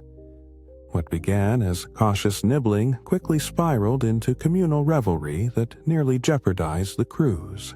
The animals, although sophisticated enough to remain quiet, were reportedly close to staging a mutiny once the hyenas started howling not just at the moon but at the punch bowl. In an ironic twist befitting the myth, this fermenting fig fiasco led Noah to the critical decision to ration the remaining fruit strictly, lest the entire ark devolve into a drunken Noah's variety party, with the delicate, winged mammals and herbivores alike trying to outsway each other on an unbearably wet deck. Historically, while the story of Noah's Ark is drenched more in legend than in electrolytes, evidence suggests that ancient civilizations did stumble upon the early wonders of fermentation purely by accident, turning their stored goods into spirited beverages. This might explain the unwarranted increase in singing around campfires and the first varied use of the phrase water to wine, which possibly originated as a desperate sailor's quip. So what have we gleaned from this soggy safari? When life gives you ancient figs, avoid turning your ark into the first floating winery. After all, even in the face of apocalyptic floods, a little too much spirit can really cloud the journey ahead. Imagine the year is precisely 2348 BC, give or take a few centuries because calendars then were about as accurate as a weather forecast from a goat. The location? Somewhere near the ancient hills of Mesopotamia, where the air is thick with the scent of mud, the pungent aroma of wet fur, and the unmistakably regrettable whiff of 1,000 nervous animals crammed into a giant wooden box. Yes, dear viewer, welcome aboard Noah's Ark on day one of what would be the longest and most inconvenient cruise in history. The scene is lit by flickering torches that cast jittery shadows on the giant beams. The damp wood creaks ominously, suggesting this floating zoo is just one stormy wave away from becoming a pile of very soggy kindling. The atmosphere is steeped in chaos, low grumbles from the lions, the occasional squawk of fowl that sound suspiciously like complaints, and an undercurrent of what one might politely call birthday party gone wrong. Noah, a chap with an epic beard and the patience of a saint who clearly skipped the chapter in the manual titled How to Manage 7,000 Animal Feet in Close Quarters, strolls the aisles with a mix of horror and mild resignation. At the center of this unfolding fiasco is the ark's carefully rationed food stocks, consisting mainly of hay, grain, and whatever else passes muster in a cosmic diet plan designed by a deity whose culinary preferences remain a mystery. This is no picnic basket. It's a logistical nightmare wrapped in bark with a side of anxiety. The tension mounts as it becomes clear that managing this floating menagerie is less about animal husbandry and more about mastering the ancient art of keeping everyone from gnawing on everyone else. There are bizarre rituals. The pigeons must be given their morning worm at precisely dawn lest they embark on a terrible squawking strike. The elephants get a daily foot massage, or so the legend goes, because otherwise their mood deteriorates into what historians have euphemistically labeled trunk tantrums. Meanwhile, the snakes are rumored to hold grudges and are kept under constant surveillance by a suspiciously overachieving second mate. Superstitions flourish like algae in the ark's water trough. A red-feathered bird is an omen of turbulence. If a pair of doves coos in perfect synchrony, it means the floodwaters might recede soon. But don't hold your breath, because predicting divine weather patterns is a notoriously thankless job. The crew lives in a state of paranoid harmony, balancing hope against the very real risk of becoming lunch. Suddenly, the twist. The first legendary feud on board isn't about the flood or divine will, it's about territory over the last chunk of dried mammoth tusk, an item so coveted by the cleverly misnamed mammoths that even the most diplomatic efforts resemble a WWF smackdown. After hours of snorting, stomping, and what can only be described as interpretive dancing, peace is brokered in the form of an uneasy treaty involving hay bribes and solemn vows to never mention tusk theft at the next council meeting. What's even richer is the real historical context here. The so-called two of every kind theory overlooks that many animals probably bought tickets for their extended family, turning the Ark into a floating hotel with a strict no-party policy and an absolute ban on karaoke. So what have we learned from this ancient cruise of chaos? Never underestimate the power of a cramped space, limited snacks, and a menagerie with vastly different grooming standards. Organize your social life wisely, or be prepared to negotiate peace treaties over the last celery stick. Moral? Even when saving the world, always pack extra snacks and maybe consider a bigger boat. Our story begins on an unusually hot Tuesday, somewhere in ancient Mesopotamia, where the local weather forecast conveniently forgot to mention the impending biblical deluge. Picture this: a dusty workshop illuminated by flickering oil lamps that cast suspiciously long shadows, the scent of fresh-cut cedar wood mingling oddly with the damp fear in the air. Enter Noah, a man with a beard so impressive it doubled as a bird's personal spa, frantically sketching blueprints for a boat so large it could comfortably house a full menagerie plus relatives nobody wanted to see again. The atmosphere outside is a symphony of ominous grumbles from the sky and the persistent chirping of animals debating their chances on a floating zoo. Inside, Noah's family, ranging from the overly optimistic eldest son to the perpetually grumpy youngest, debates the merits of each wood joinery technique while simultaneously wondering if songbirds require life vests. The star of this aquatic opera is, of course, the Ark itself, a monolithic patchwork of planks, pitch, and stubborn optimism. The absurdity of constructing a massive houseboat without a blueprint, plumbing, or any experience in naval architecture is only rivaled by the notion of convincing every creature on Earth to RSVP for a voyage. As the deadline looms and rain clouds sharpen their fangs, Noah institutes peculiar protocols to maintain Ark sanity. One cannot simply board without passing the suspiciously arbitrary test of the tail, where each animal's suitability is judged by how convincingly it can swish, flick, or flap. Meanwhile, the doves strategize clandestine escape plans, and the lions stage a subtle but continuous protest by refusing to share the same airspace as the peacocks. Add to this the odd superstition that every plank must be tapped thrice before installation, because ancient Mesopotamian carpenters believed it warded off the wrath of unamused river gods, and you have a construction site that's both baffling and a little melodramatic. Just as despair threatens to sink morale, a startling revelation surfaces. Apparently, the Ark's design conveniently doubles as the world's first oversized pet hotel, complete with room service only a flood could justify. The animals, contrary to popular belief, begin to mingle, guided less by survival instinct and more by shared confusion over the lack of bathroom breaks.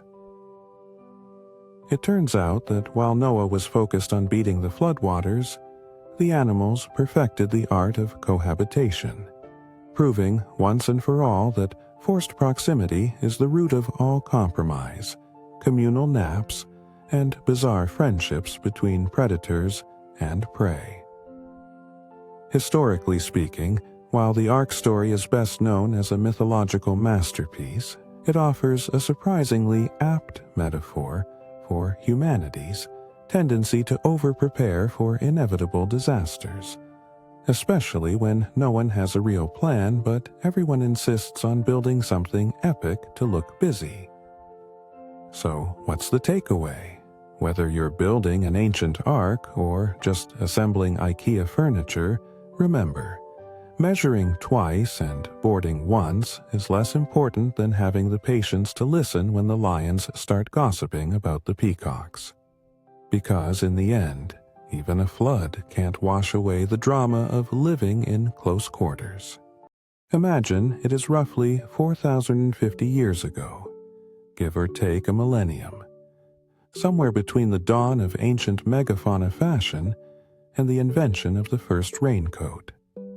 The setting: a colossal wooden box, the size of a modest city block, rocking gently on what will soon be the most concentrated all-you-can-eat water buffet in human history.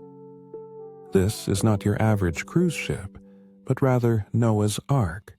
The original floating zoo meets the world's first attempt at sustainable snack management.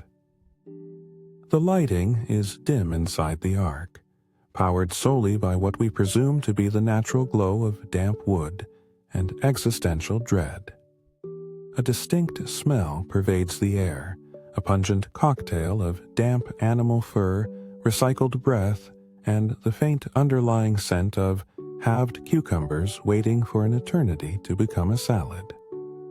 Among the key passengers, Noah stands out like a grumpy bouncer at a club that only lets pairs of every species in. Dressed in linen that has seen better days, his beard drips with humidity, and his eyes are powdered with sleeplessness. The real stars, however, are the animals, 2 by 2, all plotting silent rebellions over food quality. The central point of culinary contention, the Ark's food supplies, which, surprise, surprise, include an unholy amount of dry seeds, moldy grains, and an overwhelming volume of bland rations meant to sustain an unimaginable menagerie. Picture this: tens of thousands of creatures, each with unique dietary requirements, suddenly forced into what historians might call the first recorded attempt at dietary chaos management. Now, tensions rise rapidly when the giraffes discover that their daily menu lacks anything taller than a shard of something vaguely green. The lions sniff disdainfully at their absence of fresh meat, and the rabbits are suspected of hoarding the very few carrots available. Meanwhile, the less lucky beasts, say a confused porcupine, are forced to nibble on nothing but waterlogged twigs and the occasional mysterious fungus sprouting in a shadowed corner. Adding to the absurdity are Noah's increasingly desperate rituals of food allocation.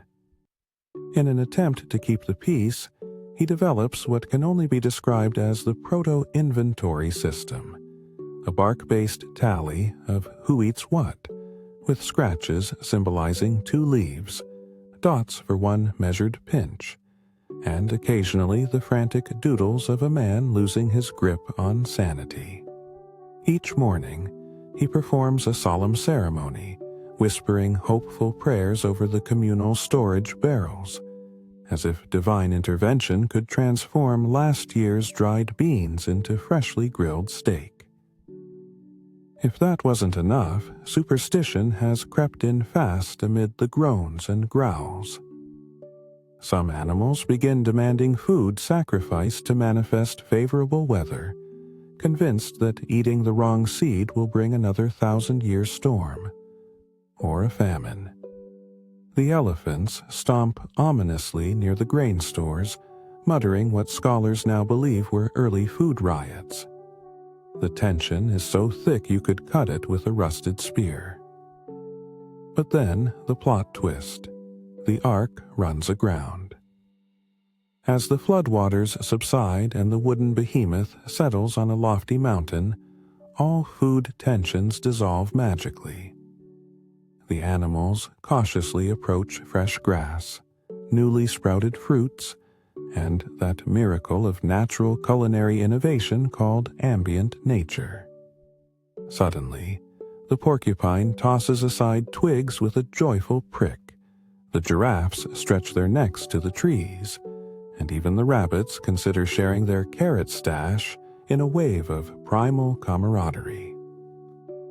This new dawn renders the great food panic aboard the Ark a humorous, if not entirely overlooked, chapter in the history of survival cuisine. Food rationing aboard the Ark was less a divine test and more a prehistoric episode of hangry animals and a man trying to play meal planner in the ultimate pre-apocalypse potluck. Historically speaking, while the Ark story likely originated as a moral and spiritual narrative, modern archaeologists do wish the food management logs had survived. It would have shed fascinating light on ancient dietary distress and logistics. But alas, all we have are tales and the occasional curious bone or two. So what do we learn from this? Even when humanity plans for the worst by building an ark that could house every known species, the true challenge is not surviving the flood, but keeping 100 different appetites from spark a mealtime mutiny. The ark diet may have been divinely inspired, but even a miracle was no match for Hanger. Remember, never underestimate the power of a hungry lion with an empty plate and a mountain of existential floods to worry about. Picture this: a foggy dawn on Mount Ararat, circa 2348 BCE, give or take a couple hundred years because ancient calendars were not exactly known for their precision or their punctuality. The mist clings to the wet wood of a ginormous floating zoo/vegetable storage unit, affectionately known as Noah's Ark. Inside, the atmosphere is a delicate blend of damp fur, manure, and the unmistakable aroma of anxiety mixed with a subtle hint of overripe date fruit. Noah, our unassuming yet undoubtedly stressed protagonist, stands at the helm, beard slightly askew, eyes reddened from both sleepless nights and a lifetime of unsolicited advice from the local animal kingdom. Meanwhile, Mrs. Noah juggles the impossible task of keeping the peace among pairs not only of lions and lambs, but also two particularly territorial male doves who are apparently on their third feud of the morning.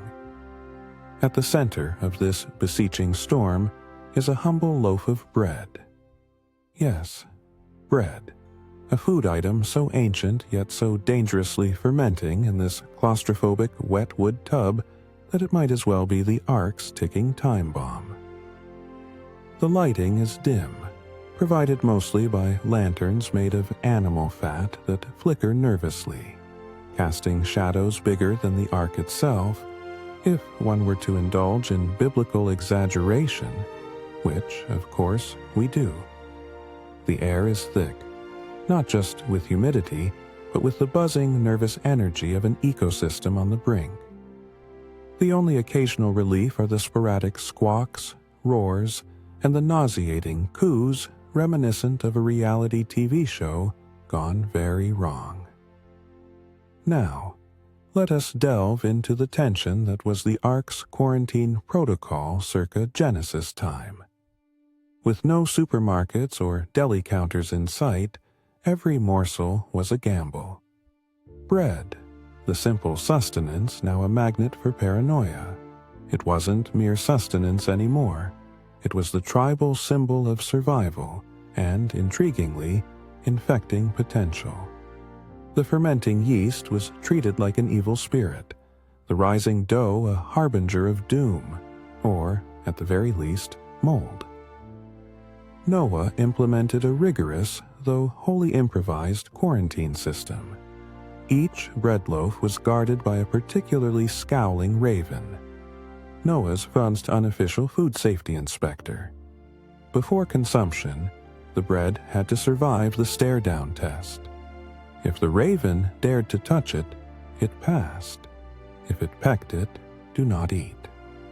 This led to fierce negotiations among the higher-ranking animals, many of whom suspected the birds of conspiring to hog the bread supplies for themselves.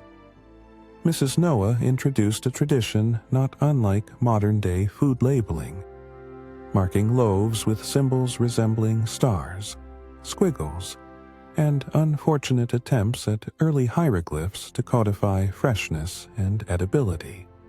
Unfortunately, the mumbling goats confused the symbols for a secret language and attempted to decode whether the bread was a sign of divine favor or a trap. Tensions rose as some loaves displayed suspicious blue-green fuzziness, and accusations of sabotage flew faster than Noah's cautious prayers to the heavens. The male doves, bypassing their usual bickering, formed an impromptu alliance with the snakes to investigate the fungal outbreak. An easy coalition that made everyone anxious but produced some mildly suspicious evidence, mostly broken twigs. Then the twist, and what a twist it was.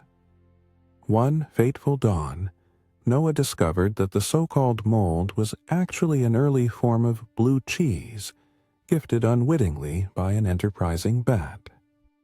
It appears that in their quest to prevent famine and doom, the animals had accidentally invented a delicacy centuries ahead of schedule, literally fermenting culture. So what can we glean from this?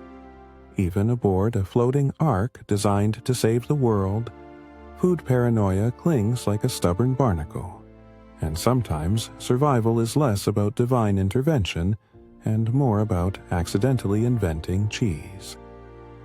The Great Ark Quarantine, ladies and gentlemen, was less about keeping the floodwaters at bay and more about dodging the bread mold. Which leads us to our final bedside. Picture this. Somewhere between a soggy olive branch and an unsolicited rainbow, the year is roughly forever ago, give or take a few centuries to keep historians employed. We find ourselves aboard a colossal wooden floating traffic jam known as Noah's Ark. The sun is setting, not because the day is ending, but because someone accidentally knocked over the Ark's only lantern while attempting to feed a pair of surprisingly impatient penguins. The scene is a damp, creaking cathedral of wood, redolent of wet fur, sawdust, and something suspiciously like a long-forgotten lunch. An orchestra of shuffles, squeaks, and occasional disgruntled roars compose the soundtrack, while our stalwart hero, Noah, emerges. Not just any old boat captain, but the world's first ever maritime zoologist, cum logistics manager.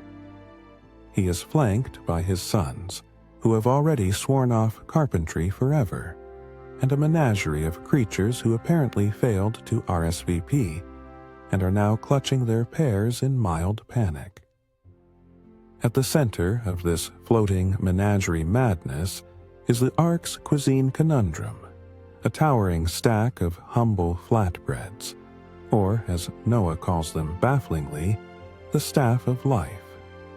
The smelled the way stale promises do, dry, slightly yeasty, and with the faint bitterness of survival anxiety.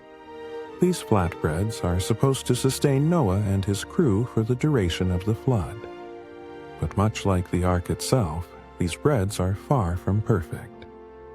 Tension builds on deck as flatbread rationing becomes the hottest topic, sparking whispered cabals of rodents and a nervous congress of lions debating grain portion sizes.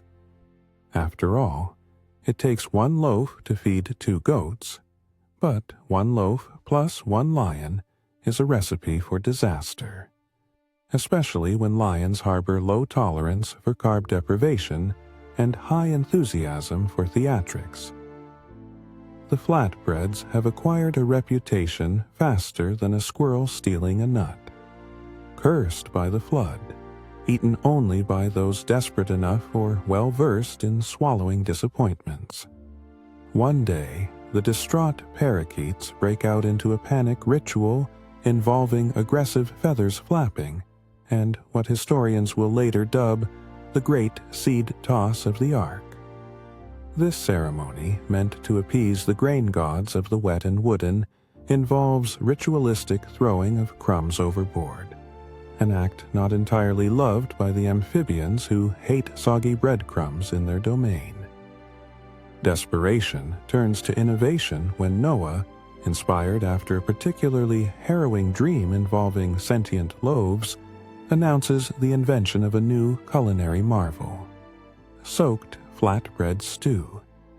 This stew, a culinary contradiction only rivaled by the idea of a ship that defies all known laws of physics, promises to revitalize spirits, if not palates. But just as the stew begins to bubble, a sudden revelation hits. The flatbreads were accidentally mixed with the animal's habitual herbal remedies. Hence, the occasional hallucinogenic side effects reported by the sleepy sloths and a particularly chatty pair of hyenas. Chaos ensues as the hyenas start composing satirical ballads about the ark's hygiene to the beat of dripping water and the restless rhythms of soaked bread. In the end, the flood waters recede not because of divine intervention alone, but likely because the animals refuse to endure another day of flatbread stew. The ark lands, gratitude abounds, and the lesson is clear. Always double-check your supplies and preferably don't mix your meal with medicinal herbs unless you're planning an ark-wide comedy show. Historically speaking, while the story of Noah's Ark sails primarily through religious texts and folklore, the practical challenges of feeding an ark jam-packed with pairs of animals offers a delicious glimpse into the madness of ancient logistics for those with enough imagination to entertain soggy bread rituals. So, what have we learned from this maritime menagerie turned cooking show? Sometimes survival isn't about the size of your boat or the extent of your flood, but your ability to laugh when your lunch turns into a psychedelic party. Remember, a fed animal is a night falls on Mount Ararat. Year unknown, but certainly before anyone invented a decent umbrella. The air shivers with chilly whispers, and the unmistakable scent of wet wood and slightly panicked animals, all crammed together in a floating wooden zoo that looks suspiciously like a mid-size shopping mall gone nautical. Today's feature attraction: the legendary construction of Noah's Ark, starring an overworked Noah, his equally exasperated family, and a crew of animals who definitely didn't sign up for this voyage but were too polite or too confused to say otherwise. Picture this: the dim light of flickering torches casts long, jittery shadows over rough-hewn beams of gopher wood. As it turns out, gopher wood was either a specific type of timber or just Noah's clever way of saying we're making this up as we go along. The smell, a charming cocktail of sawdust, animal musk, and that distinctive something's about to go wrong. Aroma mixed with the faintest trace of cedar-scented panic. Noah, the man with the beard every prophet aspires to, is surveying his masterpiece, a boat so large it needed a GPS that wouldn't arrive for another few millennia. Beside him, his sons grumble about cramped sleeping quarters and the dubious notion that a pair of every animal fits snugly into a vessel built with what could generously be described as biblical carpentry. The food on board, arguably the true star of this nocturnal drama, is a suspiciously unbalanced diet of dried herbs, stale bread, and a carefully rationed supply of manna, which, rumor has it, tastes suspiciously like slightly soggy cardboard dusted with disappointment. Now, tensions rise under the creaking beams as Noah's family debates the practicality of feeding lions and lambs sharing bunk beds without turning the ark into a floating buffet of biblical proportions. And just imagine the animals. The spices? Oh yes. The great debate over the ark's seasoning supplies was second only to the "what do we do about the skunk in the laundry basket?" crisis. Noah's wife, the undisputed queen of subtle side-eyes and passive-aggressive cooking tips, insists that the meal plan must include something more than dry bread, or we'll all perish of boredom before the floodwaters recede. Superstitions abound naturally. The family swears by the legend that breaking the manna results in 7 years of soggy camping and endless complaints from the oxen. The animals, meanwhile, develop their own rituals. Rumor has it the doves commenced a feather-preening frenzy every time someone even mentioned the word rain. Paranoia? Absolutely. Humor? In overflow. And as the rain begins to hammer down with the subtlety of a divine toddler with a hammer, Noah looks out over his ark and realizes the ultimate ironic twist. The great flood won't wash away his problems, just his supply of dry bread. In a stroke of cosmic irony, it turns out the ark's only true miracle was not flooding the entire neighborhood, but managing to keep everyone bored and hungry together in a wooden sardine can for exactly 40 days and 40 nights. Historical context? While scholars still argue if gopher wood was cedar, cypress, or just a euphemism for whatever was handy, it's widely acknowledged that ark-building manuals were in short supply and probably burned early in the flood. Because who wants to lose a manual when you're busy building a boat in a monsoon? Lesson learned: when life gives you 40 days of rain and 2 of every animal, make sure you pack snacks, a sense of humor, and perhaps a good escape plan. Because even to picture this. Somewhere near ancient Mesopotamia, precisely a few decades before the invention of overpriced sandals, under a sky so ominously gray, it looks like it's auditioning for a rain cloud reality show. It's the eve of the fabled flood, and things are not just wetting, but downright drowning in chaos, especially in the culinary department. The scene is a colossal ark, part luxury lifeboat, part Noah's very own cruise ship for critters too big for any modest cage. Imagine dim, early dawn light poking through thick cedar planks, carrying a scent melange of fresh timber, animal musk that could curdle fresh milk, and something faintly resembling what happens when you forget to take out the trash, times 1,000. Noah himself stands at the helm, a bearded conductor of this symphonic disaster, his robes patched enough times to shame the world's best fashion upcyclers. Beside him his family buzzes with a nervous energy that could light up an ancient city. Not from hope, but from the sheer desperation of packing every conceivable edible morsel to feed a floating Noah's menagerie for an indeterminate amount of time. Now, the star of this buffet, the Great Flood Diet. Specifically, the first batch of preserved quail which, legend has it, nearly caused a mutiny before the storm even made landfall. These feathered fellas were supposed to be a protein staple, but turned out to be a culinary horror show. Why? Because preservation in antiquity was less Food Network and more guessing game meets biohazard. The tension in the Ark kitchen was thicker than the floodwaters outside. The quail, pickled in what Noah optimistically called briny salvation, emitted a scent that could only be described as a combination of wet dog, fermented swamp, and a dash of salt that missed its calling as a preservative and ended up more as an agent of slow biological warfare. The daily ritual was nothing short of religious. Noah's youngest son would bravely take the ceremonial first bite, eyes tightly shut, while the rest of the family held their breaths, fingers crossed, and beady animal eyes peered from their crates, possibly plotting their own meals. No one wanted to be the first victim of a misstep in the Ark's rather delicate food chain. Every crunch was a gamble, every gulp of mead a prayer. The superstition was palpable.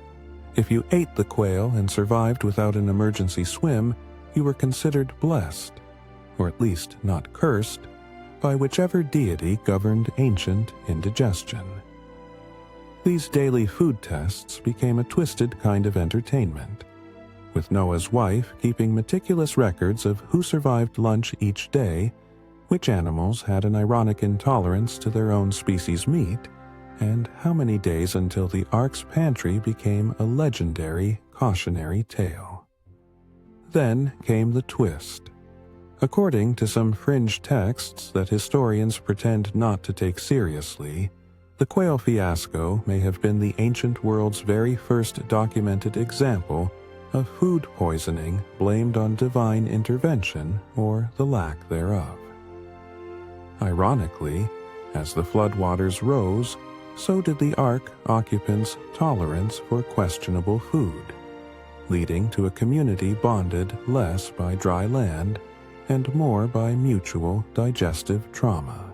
In reality, while the story of Noah's Ark floats somewhere between myth, allegory, and allergy warning, food preservation was indeed a tricky business in prehistory. Salt and smoke were manna, and the concept of refrigeration was as fanciful as a unicorn on roller skates. The quail incident serves as a humorous reminder that even in apocalyptic times, you can't escape the ancient rule: eat with caution or pay the diarrhea price. So, what's the takeaway from this soggy saga? Always pack extra snacks if you're building an ark. Never trust a dinner that smells like an ancient swamp. And remember, in the face of impending doom, it's less as the waves settle and the last splashes of the flood recede like a bad memory. We find ourselves contemplating the absurdity of humanity's delusions of control over the animal kingdom, as if we could ever master the whims of creatures that still unashamedly roll in filth when they think no one's watching. Indeed, for centuries we've concocted tales of our superior dominion, putting leashes on dogs and collars on cats, while in truth, they've always been the true puppeteers, yanking at the strings of our affections under the guise of adoration. The history of animal vengeance, a topic seldom taught in schools, reads like a thriller novel. From the Great Pelican Pestilence of 1842 to the infamous Chicken Uprising of 1909, animals have banded together, declaring their sovereignty against our clumsy attempts at control, feasting on our miscalculation of their loyalty with more laughter than a table of jesters on a merry day. Let us not forget that when a cat brings you a gift, that morsel of its hard-won treasure, it is not the emblem of devotion, but rather a formidable declaration that you are now officially beneath them, a servant in their delightful kingdom. So as we gather the strands of our magnificent journey aboard the Ark, where giraffes were gracefully having heartfelt discussions about neck-length envy and elephants plotted empires, we should reflect on the certainty that perhaps the dog isn't just wagging his tail at you in happiness. He is meticulously winding up, an engine ready to unleash chaos at a moment's notice. So, as we sail beyond the horizon of this narrative, let us carry with us the profound yet droll realization: the animals are watching, waiting, and sharpening their skills for the inevitable uprising, because they've mastered the art of leisure as well as the craft of revolution.